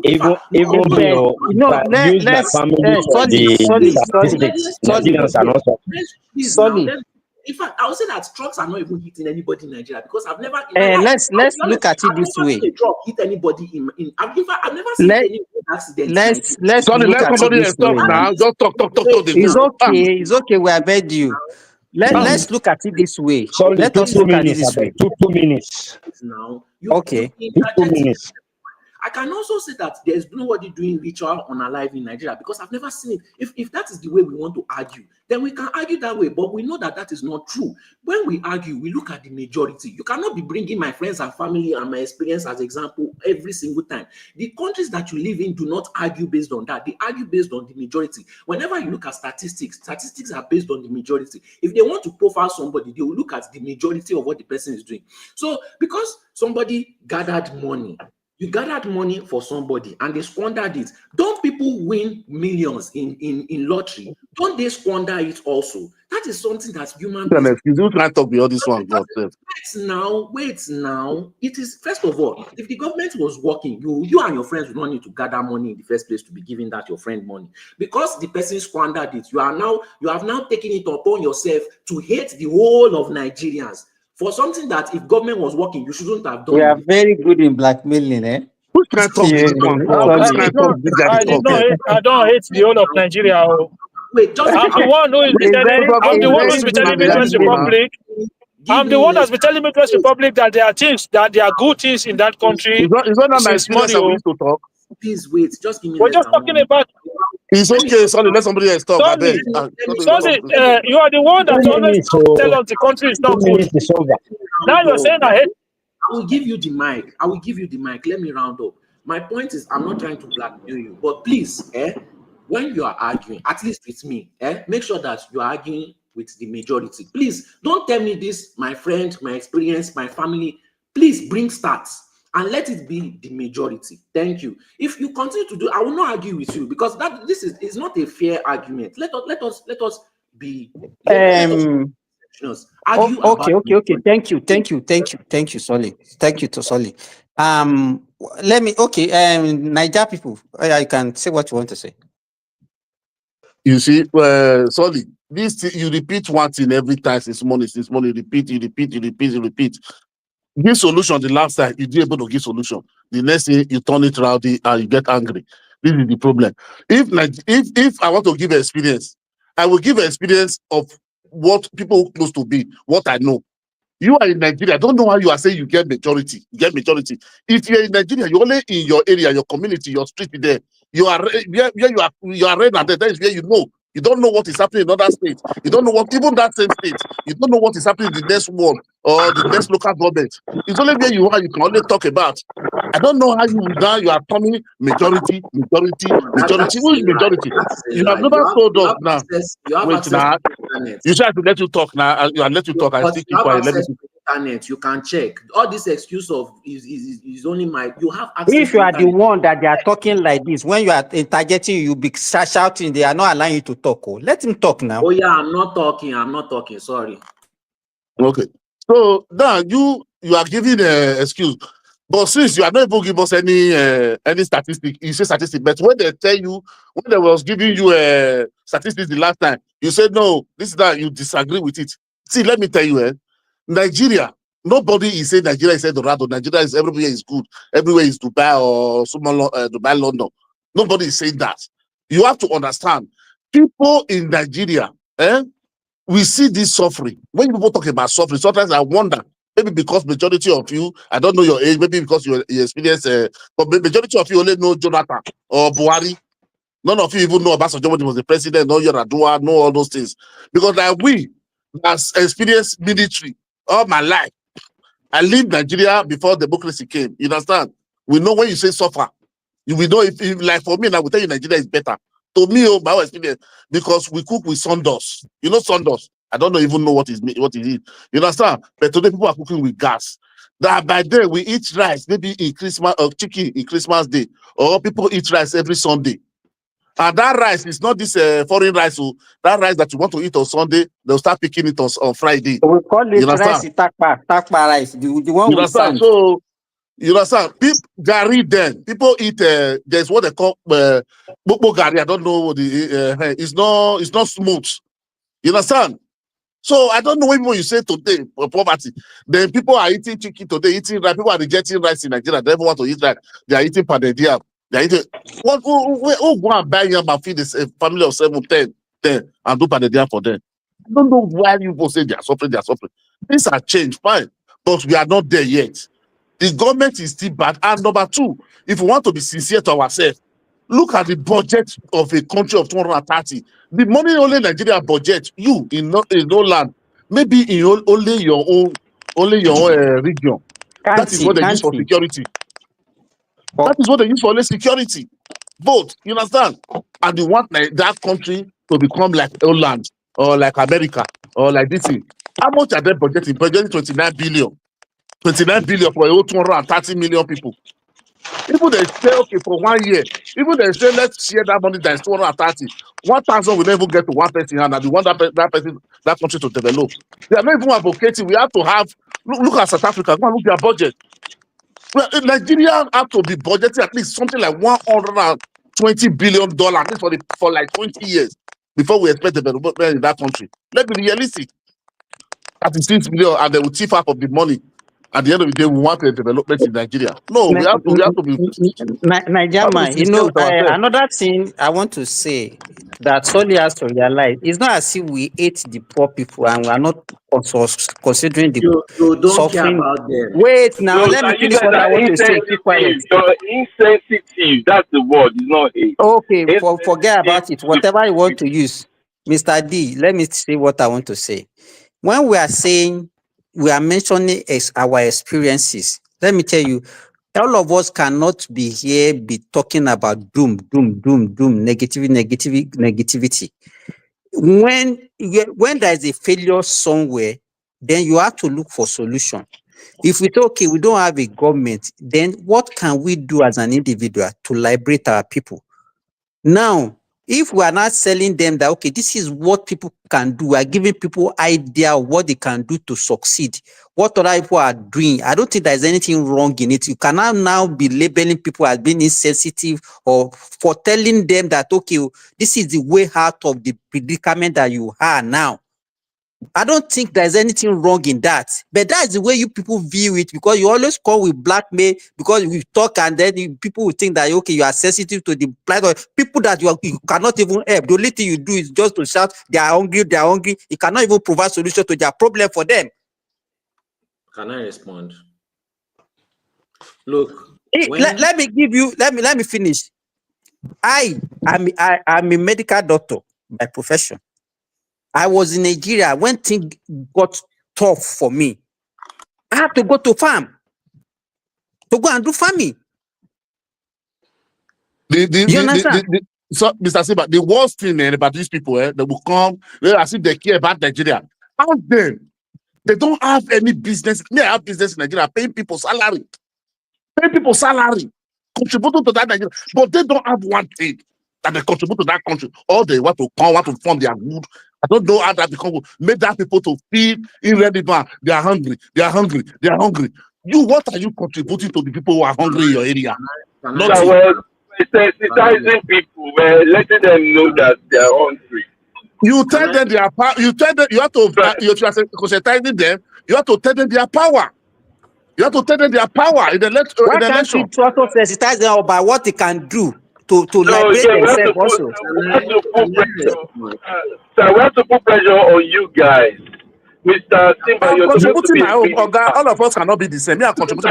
I have a business in Nigeria. I'm paying people for many years.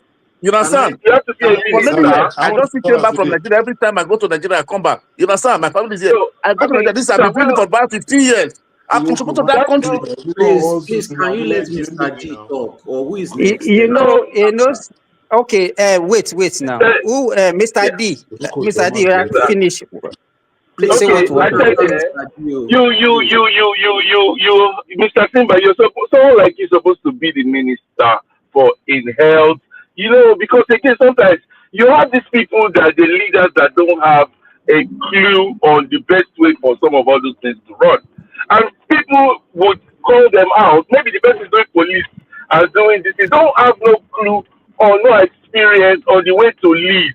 This is why when people talk, you're supposed to learn from it. It's not like we hate Nigeria. I don't hate Nigeria. I love Nigeria. This is why I've made a conscious move to contribute. And my contribution is that try to do the things the right way. You understand? Because again, that's my contribution. Boss, Coach, let me give you. No, Niger man. After Mr. D, I want to show them something. Wait, Niger man, wait. Niger now, just hold on, please. Please. So maybe, yes, I cannot tell people, like I don't have the authority to tell people what to do. But we can still talk and shout and say, look, this is not the right way to do it. There is a computerization. Once you put all the information together, you will solve a lot of problems. And stop making it too difficult. And stop shouting that you need so much money, 29 billion, 30-something billion, for you to put all information of insecurity or car registration into a database, so that people, you're not going to have unlicensed drivers driving on the road. And all those kind of small things that you need to do that. First of all, we do not make the same money that the people make in abroad. So our GDP or whatever is not going to be as much as that. We have our minimum wage is low. So even if our minimum wage is low, the right things to still do. Let him finish now, please. Simple things like you don't need to do everything. In Nigeria, look, you get companies to be doing VIO job, to be searching, to make sure that cars are very well checked before they come in. They don't need to be a government parastatus. Private people can do it. Make sure for you to take a car, you can come on the road. For you to do tests of even driving licenses, give companies, even test people to make sure that you have better drivers to come, so that trucks are not killing people anyhow. Even if it's not your family or it's not you today, but tomorrow it can still be any of us. Do you understand? So it's those things we're saying. It's not the money. When you're coming with our billion, that means you're not even trying to listen. How many billion we're making? Let's use the money we're doing. We have so much unemployment that will create employment. That's where we're going. So it's not like we hate Nigeria. So we don't. We don't. All of us don't. Because if we hate it, you're not going to even care. We're not going to be on this line. Why am I? Why am I even contributing and Okay, risking my thank life? you. Solly, Thank you, sir. yeah, say what you want to say, Solly. No, it's me now. Let me just contribute 1 minute, just 1 second. No, Sorry, please. my German, let Solly Yeah, talk. I will Sigma, come let him after. respond. Let him respond. You Then give me the chance. I just want Okay. to bring up. No, I want to give Solly one link. Because he said people are suffering. So I want to tell Solly because it's I've started now. Federal government is paying. That is a federal government national support family allowance 185,000. So you that know majority of people who are suffering, so you can able to give that link to them so that they start applying the 185,000 from the federal government. You understand? Those families know that are suffering, so that they start applying now. You understand? The I link. beg, what's the name? What's the name of the website? So I could that have sent the because link, but I don't know how to send it from here. driving. It's Okay. Let me now. federal government Another national thing that we family. have to. Let me Another tell thing that them. we have to realize. Let me tell you. Is it because of a lack of education? People that are suffering, you understand, some make a deliberate effort on their own to be suffering. Let me give you a particular example of my brother's security that has 2 wives with 18 children. And the person that is working for has only 1 wife with 2 children. So how do you liberate such a person with that mentality?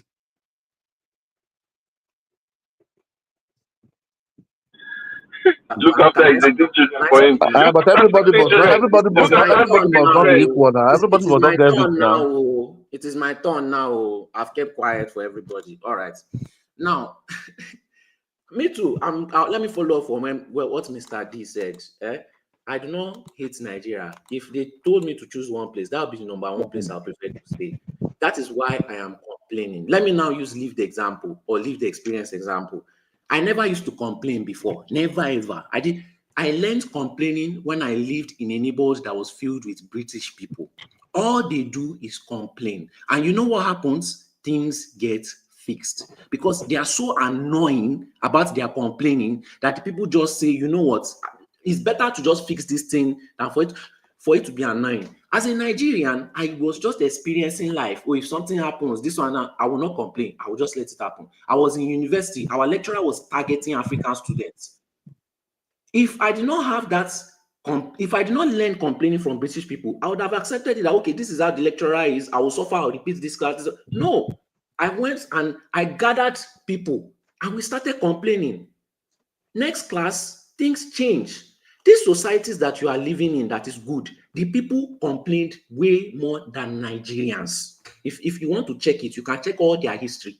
They complained way more than Nigerians, and that is why their society is fixed. You cannot be telling me that, so because the school is good and I have a bully, and it's only me that is suffering from the bully. But sorry, I'm not cutting you short. No, wait, now it's an interjection. Wait, now you can't be I'm not stopping you from talking. Okay. It's not, nobody say nobody should complain. But you know, the way Nigerians do their complaint is by bringing that their country. These people that are talking that, they will not say, hey, Britain is a useless country, is a this and this.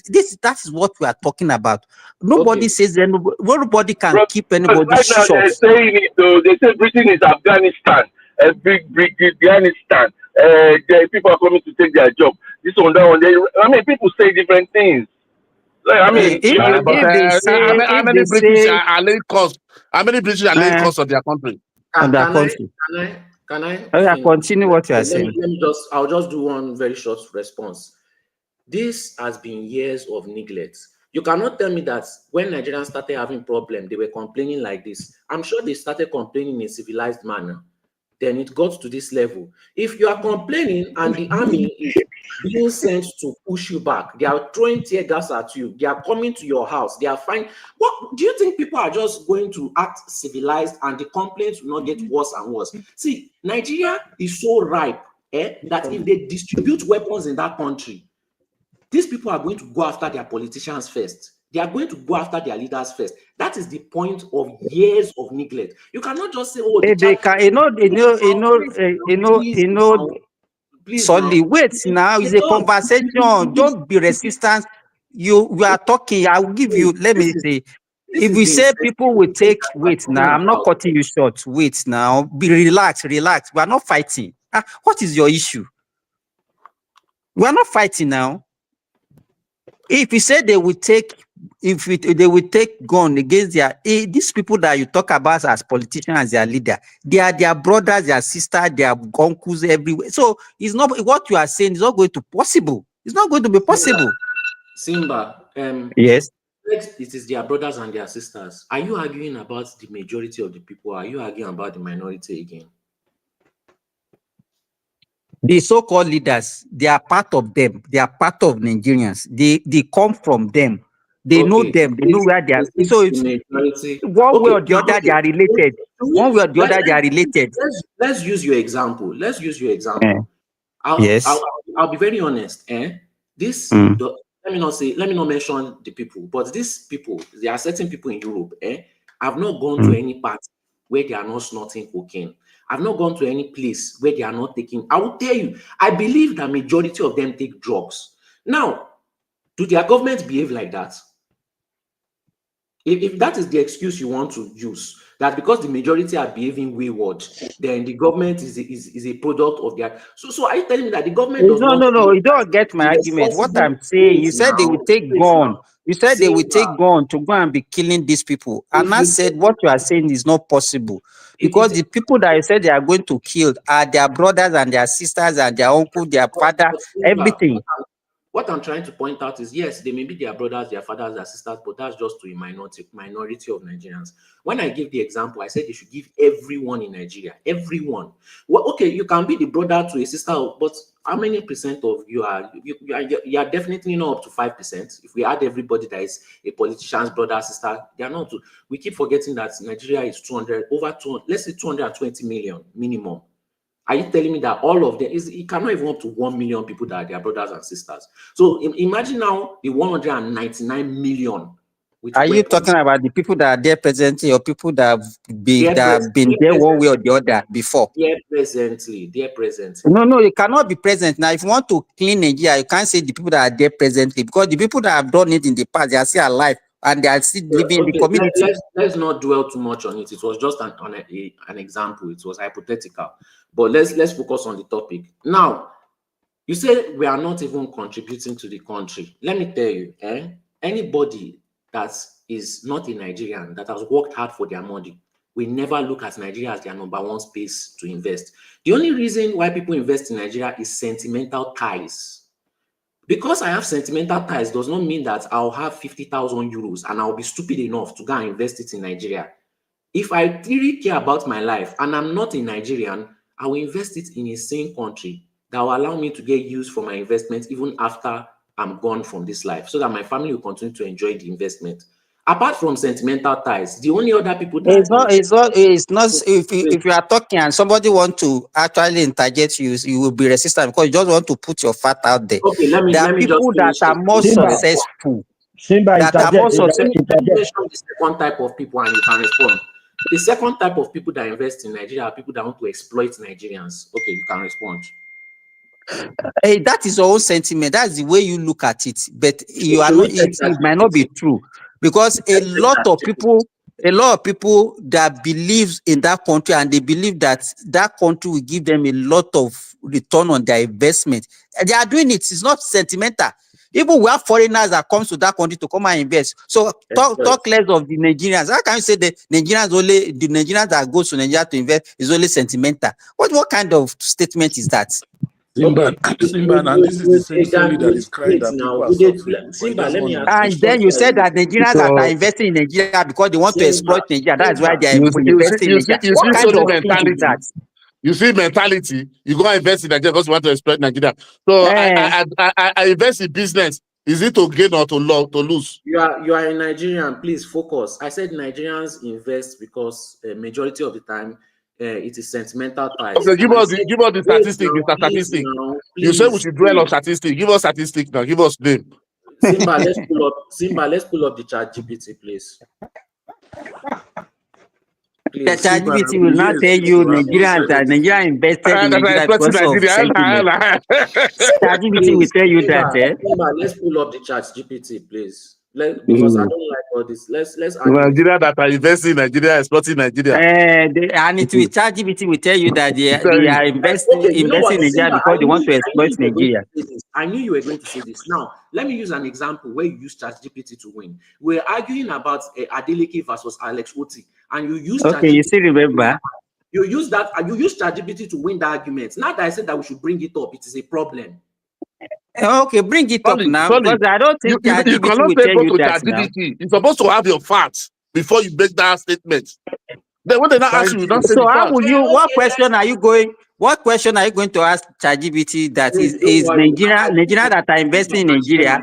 Are they investing in Nigeria because of sentiment? Yes. Or what?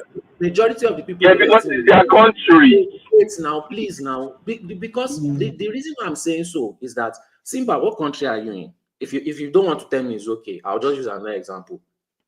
Saudi Arabia. And so what does that? How does that one affect the question that you want to ask me? Please, let me continue, and I hope you get it this time. Now, if you go, if you're in Saudi Arabia, right, you have 100,000 euros, right, and you give the average Saudi Arabian man, and you tell him that he can invest in any other country or he can choose Nigeria. Do you think he will choose Nigeria first? Jesus Christ. All right, let me tell you, if you want to invest, will you go and invest in a place you don't know? Yes or no? No, it's not. It's not. You can't classify that one as sentiment now. Yes or no? That is not a sentiment. That's not a sentiment. You should be speaking for Saudi Arabia people mind. Now, wow. So if you are living in you, let me tell you now, you are in Dutchland. Wait now, you want me to answer it the way you wanted. You are living in Dutchland. Wait now, you are there now. Always calm down, slowly. If you are living there, you know the terrain of that place. You know everything. You know the rules and law, and you've seen people doing business. Won't you be more comfortable to invest in that place than to go and invest in a place you don't know? Okay, let's use. So will you now consider that one as sentiment? Okay, let me give you another example. So if I'm a Nigerian and I know the terrain of wait now. You want to strip God post again? No, if I'm a Nigerian, wait now, sorry. I want to give him another example. Sorry, wait. We will have to finish this one before you go to another one. You accept your mistake first. No, it's a lie. It's a lie. I will respond. See, let me respond. I will not allow you to go. We will not leave this one. They won't catch you. They won't catch you out solid. Simba, they go here. They go catch her. They go here. They go catch her. Just like Midwest. Okay, go. That's solid. Go. Yeah. Oh yeah. Give another one. Please now. Let's use a South African man because your argument is terrain. A South African man does not know the terrain of Morocco. I'm sure the average South African does not know. And the average South African knows more about Nigeria than Morocco. If you give that South African $100,000 and you tell him he can choose only between Morocco and Nigeria, which one do you think he'll choose? Okay, let me ask you now. Let me tell you the answer. Go and check. You have ChatGPT there. How many investments does South Africa have in Europe and in Morocco and the one they have in Nigeria? To answer your question. I said the average South African man. I'm just telling you now, the investment now. Let us be practical. Wait Simba, now. Let's go your way. Simba, you know what? No. You are the one that raised the question, though.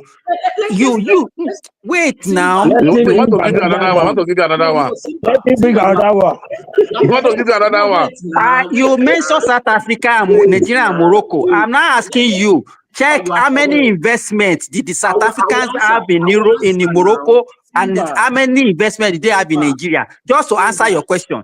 I will answer your question. Now, in fact, you are correct. Remember when I said that there are only two types of investors in Nigeria: those who do sentimental and those who do it to exploit. So the South African they invested in Nigeria because they want to exploit Nigerians. Nigeria invest, they exploit. South Africa invest, they exploit. Let me respond. I honored Simba because he said that South Africa's investment. Now, most of those South African investments, I said there are two types of investor, and they are number two. They are there to exploit Nigerians. Because tell me in what way that they are providing. They are giving you your service now. Are they not exploiting Nigerians? But are they not giving you the service you are paying for? But doing this guy. No, wait now, Niger man. When he was asking the question, sorry, when you're asking the question, you didn't put any caveat. You said take a South African, you take Nigeria, and you take Morocco. Which one are they going to invest? Now that I've proven you that they will likely invest more in Nigeria, you are not saying because they are doing it because of they want to exploit Nigeria. Why are you like this? Because because you twisted what But I said. did you consider that one before you ask the question? No, did you consider that caveat before you ask your question? You asked me a question. You asked me a question. Let me respond. I said the average South African. You now mentioned corporation. And I said, you know what? I didn't mention corporation. I said how many Nigeria. Wait now, forget about corporation. Can you let me finish? I'm very sure I can bet it. I can bet it. Even individual South Africans will likely, because there are more South Africans even in Nigeria than Morocco. They know more about Nigeria than Morocco. An average South African will even be more comfortable to come to Nigeria than to go to Morocco. So I don't even know where you are coming from. Okay, I said the average South African. Example, look at 30 December now. Huh? I don't even know what a South African will go and look for in Morocco that you are using as an example. You said that we have a problem of checkpoints in Nigeria. That's gonna need. See, very difficult for we have been doing turn by Mr. D, what did you say? Sorry, hold on. Give us another one. Give us another one. That's what I don't cast. You know it's my turn, and you've not La let me Let's slowly finish. Let's slowly finish. We will name all the problems now.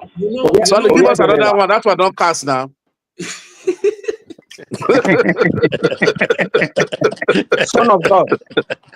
Son of God. Entertainer. Well, he said, don't laugh. Solely the entertainer. You are enjoying it. Backing on Soli's point, where they talk the investor, the people that are invest in Nigerians are only there to exploit them.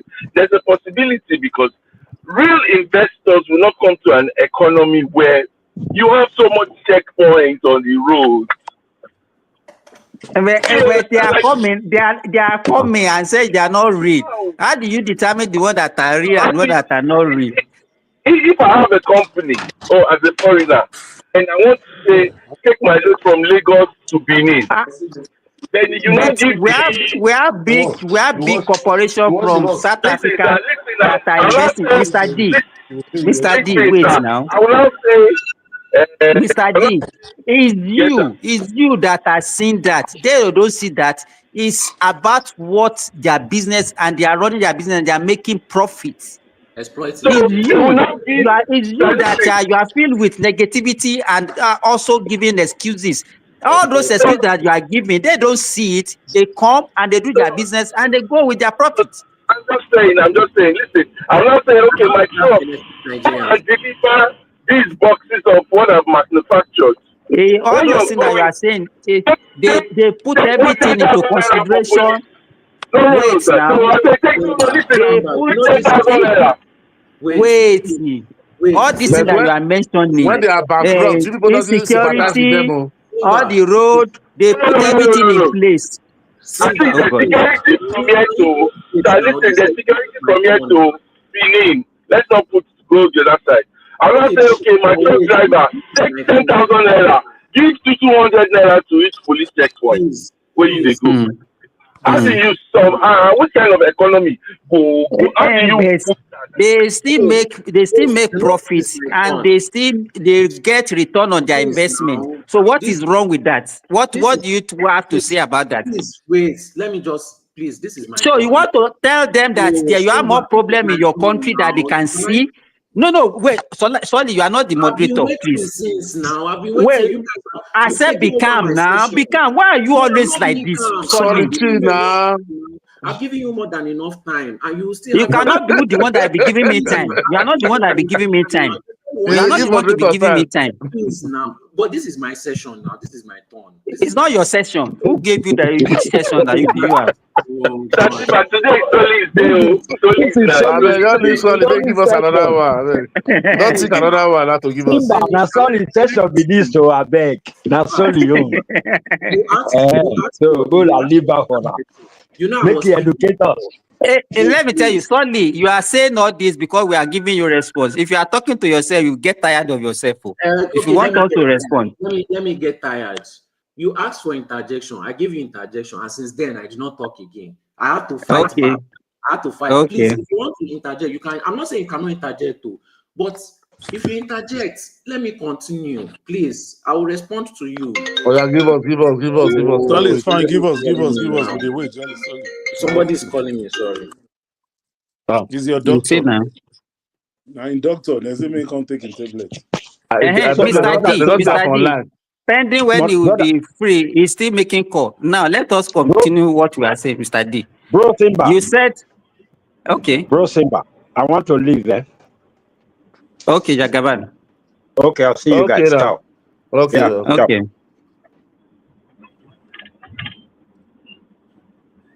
Thank you. Mr. Simba, hello, sir.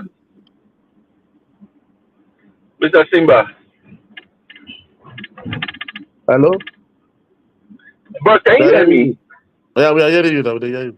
I don't know what Mr. Simba wants to ask me. The thing is, if manufacturers want to come, because the only people who go agree to the agree, any company will agree to the bribe police for checkpoints. Now people will won't take advantage of them.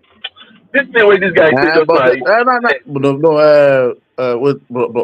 wait, no. We sometimes Nigerians, so we don't be Nigerians, so if you give me advantage now, human being I will be now. Please, can I have my session back, please? Oh my God! So let me just end it with this. Even myself, I don't like what you are saying, but I keep quiet too. You know, because I want to listen. I want to hear your opinion.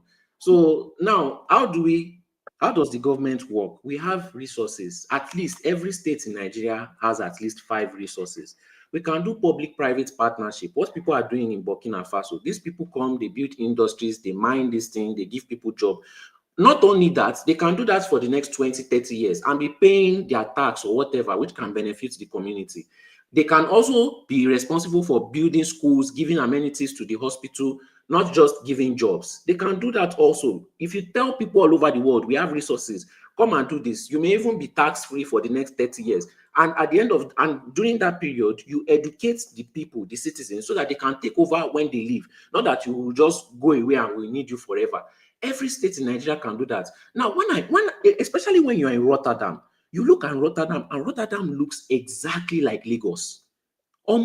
So I see what Lagos can be. When I look at how much Lagos is generating, it is almost around what Amsterdam is generating. And when I look at Amsterdam, does Amsterdam look anywhere close to Lagos? No, it does not. It doesn't even have a drainage system. And this is 2025. It doesn't cost a lot to give everybody in Lagos pipe-borne water from the government. In fact, they can do that with 1 year. They can do that in 1 year. But even the average local government chairman can just take that money and squander it. No, don't say Lagos doesn't have drainage system. They have drainage system. Just like what happens that there's no maintenance. That's the problem of Nigeria. Okay, let me ask you now. Let me ask you, Solly. Do you know why they build that first stack? Now, please wait one at a time. Do you know the purpose? Do you know that first stack was built for? There was festival of 28 countries that they host in Nigeria. That's why they built that first stack there before they don't give it the festival of arts. You understand? That place was like abroad. How many years ago for 4,000 African people that came to watch on first stack now? No, I'm trying to tell you. No, he said drainage. I'm trying to tell you how they built that first. It was like a European standard. Drainage centralized everything. But today, people build house all over the drainage, they block everywhere because there's no accountability, no maintenance. That's not an excuse, please. Simba, what do you want to say? Okay. You say they don't have now. They will tell you now. You say they don't have drainage system. They explain to you now. Go to Apapa. Go and look at Papa. All those Apapa. Go and look at all those people there. Those places there. Those places like a broad standard. We've heard you now. Can you? You know what? I don't even think we have a problem. Even drainage, I don't think Nigeria really has a serious drainage problem because the water goes down. Please, can you just let me respond? Can I respond? When I'm speaking of problems, I'm talking about. But only you hold the mic now. It's okay now. Let other people talk. But the reason why I've been here for so long is because you've not let me speak. I would have finished already and gone. Okay, okay. When I'm talking about drainage system, I'm talking about the gutters. When it rains, simple ordinary rain, everywhere is flooding.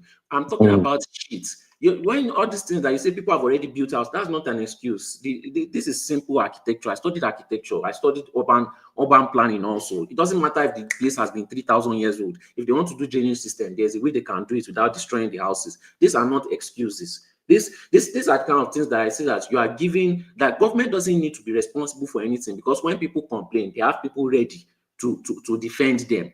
If nobody's defending them, these people will be on their job. Even if you say that, okay, you want to stick to facts, who is your sticking to facts benefiting? It's not going to benefit the people, because you are not thinking as a community. You are thinking you just want to win based on stats. You don't want to. Sometimes propaganda helps the people. Sometimes. That is not the duty of that to build village. No, sorry, wait now, wait. No, 1 minute. We are having conversation now. Talk. No, it's not conversation.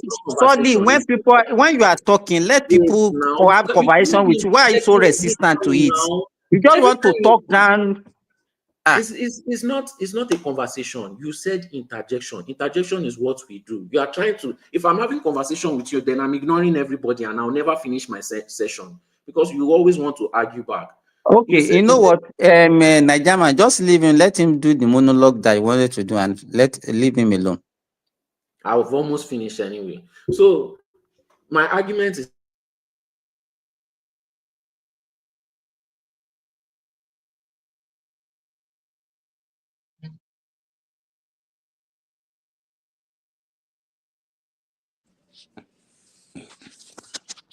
what happened? The God don't take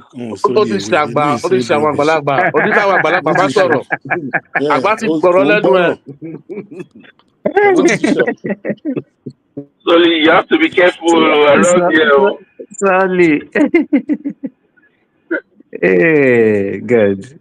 But Mr. Timber, why do you defend this Nigerian government so much? I mean, well done. I don't defend. Let me tell you, Mr. D. Maybe you don't understand what I do. I don't defend Nigerian government. Believe me, I don't defend Nigerian government. But it seems that even we are talking, we don't. Okay, earlier Solly was saying that because we are defending the government, that is when. Well, that's why the government are not doing what they're supposed to do.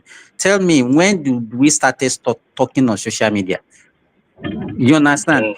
Well, people have been complaining in that country. We have people like Taisolari, people like Falano, people like Ganifa Wemi, Fela, all those people. Right? Even in the 60s, in the 70s, people have been complaining. You understand? So if they are not listening, we're supposed to know that is not our problem. This complaint will not solve the issue. We have to look at re-strategize and look at other ways of handling it. But by talking on the social media, on the television, or on all these things that we are doing and be ranting, does it solve any problem? It doesn't. You know the problem, that everybody think when you see the problem. Nobody hates Nigeria. Nobody can hate his country. Nobody is defending. Nobody is defending government. The problem I have with Nigerians, let's be realistic here. If I'm a politician, if I'm an opposition, whatever opposition said, when I'm listening to the opposition, I know that is their right. If they want to criticize the government, they want to say whatever the government, that there is nothing good, that is their duty. But we as a citizen, that is not a politician, we have to be like in the middle. See what is good, applaud it. What the government is not doing right, they criticize it. But then when people want to go and use what politician is saying, they will not bring it to social media. Go to open ring lights, start saying lay cost of the country. You are laying cost of the country. The country is not isolated. It's with the human being. If you let me tell you, if you lay a cost on Nigeria, it's not Nigerians that you are causing. That's what I'm saying. It's with the human being. Nigeria is not. You are saying you are laying cost. It's not that you are laying cost maybe the flood. It's with the Nigerians. All of us, our mother, our father. That's why people have to look at Afghanistan, look at Syria, look at Gaza. People are dying. There's war. Look at Ukraine. People are still praying for the country. Even Bible tells us, say, as a man thinketh, so shall it be. I don't know why, because one politician or because some people are just bitter about they don't win election. You want to use one politician, they will not take it, start insulting the country. I know they blackmail you. If you don't agree with them, they start blackmailing you. You have been paid, you are saboteur, you are this and that. What kind of country? Are you more Nigerian than me? You that is even complaining. Majority of those people in abroad that are contributing to it, go and look at them. They are all frustrated. They have been there 30 years, nothing to show for it. All the people are saying the country should burn down. Go and look at them. They don't have one thing in Nigeria. What is the essence of that? You want Nigeria the country to set a place because you lose the election? Is it the first time? A war and everything, all these things have been happening since 1964. Mr. D, you know what? If you have the opportunity of going back to listen to the music that people played in the 70s, in the 80s, and you hear what they are saying, you will now be wondering that how is it different from what they were talking up now? No, it's the same thing, no. That's why but now there's social media. We have to be hit it bang, bang, bang, bang. No, but people with the citizen, there's office of the citizen. I can never say so low because somebody wants to say they want to change Nigeria or this and that. That because in that there's some group of that place and that late cause of the Nigeria, I will not lose my brain and join And them. then you say nothing is No. working. Let me give for example. You see, yes, some people, even you have said it this morning that nothing is working, everything is that. Let me give you for example. We talk about even higher institution today. Do you know how many years I spent in university before I could graduate in the 90s? Are they the students that are there now? Are they spending that same number of years? In fact, there was a year that there was no school at all. A whole year. In fact, in my university that time, there was no matriculation number attached to that year. So won't I now see that there is a difference between what I experienced that time and now, and say that the whole thing is even worse than before? Now, I passed through Lagos Airport just not up to 2 weeks now when I was coming back. That was where they supposed to be checking my passport and everything. I just put my boarding pass on the something and the gate open for me without any security. That's what I use, the e-gates. You understand? Won't I see that one as a positive thing? But somebody like you will come here and say nothing is working in that country. Mr. Simba, okay, look now, somebody is in telling that us. Same country, no, just wait. Sorry, Nigeria person. In that same country, I know how I struggled to finish medical school when I was in school. Now that same country, people are now about sex to go and take loan. I know the kind of people. Some people are doing. They are watching for their fellow students. Some people are doing barbing. Some people are doing gardener's work when we are in school to survive as students. Is that so? The kind of accommodation we have in the school those days, is it the same kind of accommodation that they are having in the school now? That time that we have to be reading in university with candle. Is that what they are experiencing now? But people like you will come and say nothing is working, everything is just dabaru. We can see the positive. Do you want us to highlight it? When we are highlighting the positive that we see, you say that we are against the masses. Mr. D, what is your response? I don't think it's there. No, they will not, because he can't respond to what I've told him now. They can't respond. Because the only thing that they are after is negativity. Obi said, he said, how did he put it about the passport that was increased? I said, what did this man say? This is international passport. This is no ID card. This is, so, let me tell you, it's just, Nigerian, the issue of international passport is just like the issue of fuel. The international passport, do you know how much people spend to get it before this time? They spend more than 100,000. No. So when I wanted to get when I wanted to do two for my daughter, that time, I spent 340,000. Okay. You understand? Oh, I don't even know what they are talking about. And Now, the you thing is just what you like need to do is just to pay that money. In fact, that time you will not even know, because when you get there, they will not even allow you to know how much they pay for international passport. It's those immigration officer that they will that ask was you. They will say, there. They will feel everything for you, collect the money they from will do you. They will everything not for say, you and say, ask you to bring certain amount of money. Now ah, everybody now knows how much it costs. Now it now becomes a problem. But that time Yes, they were spending more than that too. Simba is true. Me but too. that I did I it. don't even know why Nigeria is so bothered about that one. It's you that want to travel out of the country. You are financially buoyant. Forget It's about for those whether you want to people. even travel or not. What I'm telling you is that Nigerian and every Nigerian pays more than that for international passport It's before. true, Simba. Me too. I paid How much are you 200,000 paying in here? In Nigeria. UK, in I UK, paid do you know how 200. much is passport? If you want to put it for their passport, first, before you go for interview, you pay 1,630. Wow. Where will you even get the appointment for the passport if you don't Even the settle? appointment say 400, 600. What fast track? Don't answer 600. them. This will be. We know them. This will be. They 600 complain for for fast track. nothing. You would think it's Nigeria. They will say for fast track, 600 pounds, 400 pounds. So I don't know what people are talking about. Because it's not necessity. You are a big man. That's why you want to travel. So I don't know why. In fact, you might even need it. Can even say you want to have it. I got my passport before I ever even thought of traveling. You understand? Anybody can have, but what I'm saying, it's just like when they say That there is only was Nigeria now. during the time Oh, of, if you let me cannot go even and tell take you, passport when during it's the not time of traveling now. fuel subsidy that Nigerians were saying they were enjoying that time, in a year, you cannot even have like 2 or 3 months of continuous supplies of fuel.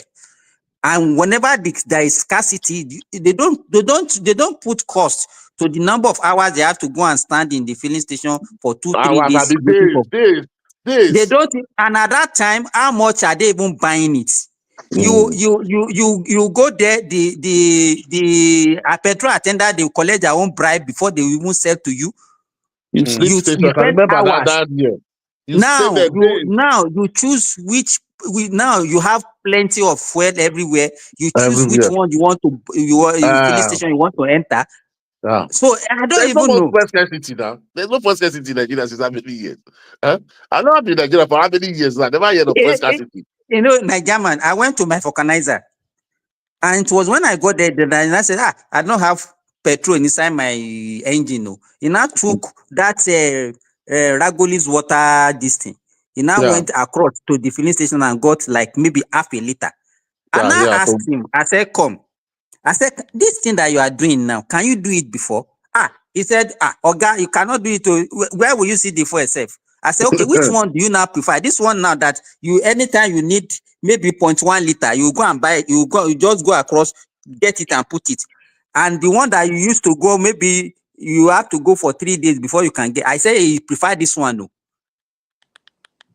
No, they are not taking. They just go. They just ride with the bandwagon of the opposition. No, that's where they just ride. No, Nigeria. If you want to be the best friend of Nigeria, just be criticizing the government, be criticizing the country. I'm telling you. Yeah, that that's is when what you are everybody good. wants to hear. That's what everybody wants to hear. That is when you are good. That's when they believe you are saying the truth. Just tell them that man is a drug addict. Is this? Nigeria can never work again. Never. That is what they want to hear. You want to give them, no, we can fix it. No, we are not there yet. We have challenges, but we can say, look at where we are come. They don't want to know that one. They will tell you are the problem of Nigeria. You APC, I paid you. I put blackmail, and you don't wonder, say, this person know me. If you are a social media influencer, bros, they know you. They know you. They know you, Niger man. They know you. No, the way they will say it to everybody, the way you are criticizing now. You can pull crowd is by against the government. If you are supporting the government, nobody will. Nobody. So it's people Simba, just go listen to Very Dark Man. What he said on this final sister's death. He said the fault is Bola Tinubu. Go and listen to him. Don't you see fish magnet that died in Anambra? He went there. Yeah, he said it's Bola Tinubu. Bola Tinubu is chief of army staff. Is Soludo for. Nine they in charge of security now, sir. Nine they in charge of security now. So me too. I see. They look to go into farming for Nigeria, but hey, they catch us. I don't know why fair they catch you for your fair they catch you for your own country. Mr. D, Nigeria. you too, the last time you are saying that when you went to Nigeria, you have to go and get the police to get police escort Yeah. and it. I don't, I think maybe it's you. I went to Nigeria. I don't, do I even, who even know me? Who knows that I'm around? Who knows So what who's region are you from? targeting? You see there now. What region are you from? Is it not Nigeria that we are talking about? You're asking When you me where say, when you say Nigeria, is it the same region? Do they have the same something? Like everybody has different Not cases the now. people they So did you want to not. tell me that everybody that lives in your you want to tell me that everybody that lives in your own region that lives abroad, whenever they come, they have to go and get police escort? Not really. Oh, like if you're VIP, you're not this thing. You go get. So you're a VIP, eh? Yeah, I know what. ambassador. They fear them. Now, well, Oh, I think they you are just guys. it's just their mindset. I It's just think their mindset. No. it's nice talking Me too, with I you just came people. from Nigeria. I didn't carry any security. It's like if you I make don't mind noise, them. Don't mind them. I don't know what I go Nigeria every time. Never carry security one day. security to do what? To do what? You just pay me people for Even by doing that, you are the one drawing attention to yourself Yes, now. exactly. There is something with you. That is why you are guiding. The people abroad, they think that once they landed in Nigerians, they don't have anything. They are just looking up to them as if those people, they don't have what they are doing, as if they are their targets. Who recognize you? Who knows you? Who knows what did you even have? You that go to Nigeria with lean $2,000, lean 2,000. When they go to club overnight, they blow 4 million, 5 million, 10 million. Huh? I don't know what you think that you have that people at home doesn't have that you will not be their target. Like I was telling Very Dark Man So the it's not last like time, that. this guy So is really trying. even Nigerian politicians, they roll with security now. So are you a Those are politician? security. Those are politicians now. But those are not they have enemy, their political enemies there. You understand? That even office, the that minister. security, even Nigerian politicians, how much they say that they make? 30 million per month. That's what? Or 20 million. That's what? 10,000. I make more than that now. So no, they are is that 20 their political million. enemies That's there. 10,000 pounds. You know, somebody wants him to buy that person want make him die, make him enter, one buy and make him enter that post. Maybe they are That's why the to me, enemy to I their know keep myself now. I know go lie, yo. Me, I know go keep myself. So, and I'm not saying, this, but let's find a lasting solution for the others. That's why I'm saying that this insensitivity is not good. No, but we have to be focusing on the government. We see the good one. We start present, but not that we go use that opposition ideology. We will talk about the country. That's the problem. If you are laying cost on our country, we are laying cost on ourselves. We are laying cost on our generation. I never see country that. But if you okay, But let me tell you one thing now. work, Let me tell you one thing. Let me ask you one thing. Look at Cameroon. Look at their president. Have you ever seen any social media handle that they are criticizing their country or that man? There's one Cameroon guy that always come here before. If we say let's talk about Pobia, that guy will leave the He will run away. I remember that guy. I remember him. Go to Kenya, they don't criticize we go to Kenya platform. You can't see them criticize. If you want to bring anything about their country, they will not say you with you, they will take you out of there. It's only Nigeria that will go to South Africa. Go and tell Let me tell you, that was the but maybe we don't go through traumatic problems now. Wait now. There was one guy, a blogger from South Africa. He's a friend to one man. They call him Kaisorian. There was a time they had this terrible flood in Kenya. The guy was running live that day. And the only thing he was canvassing for help for people, how he will raise money for people. He did not even condemn their government. If it is Nigeria, we will be using it if I will be very happy. The people abroad say, hey, come and see. The whole place is a shit. The whole place. No. The guy was busy crying and said, come and see my people. How will you help my people? I'm asking for donation. You understand? But instead of our own to do that, you will use it as a media chunk and all those things. Why are we like this? Kit maker will start their own. They want to make view. We can't condemn him. Hey, Tinubu is sending 21 billion. He cannot do this. Assuming that is just a magic. Man, touch that. You do. Eh? Who are throwing something inside the gutter? You, the citizen. They will put a pin in every street. No, Nigeria, they believe to go and kaka inside river. Go to waterside for Lagos.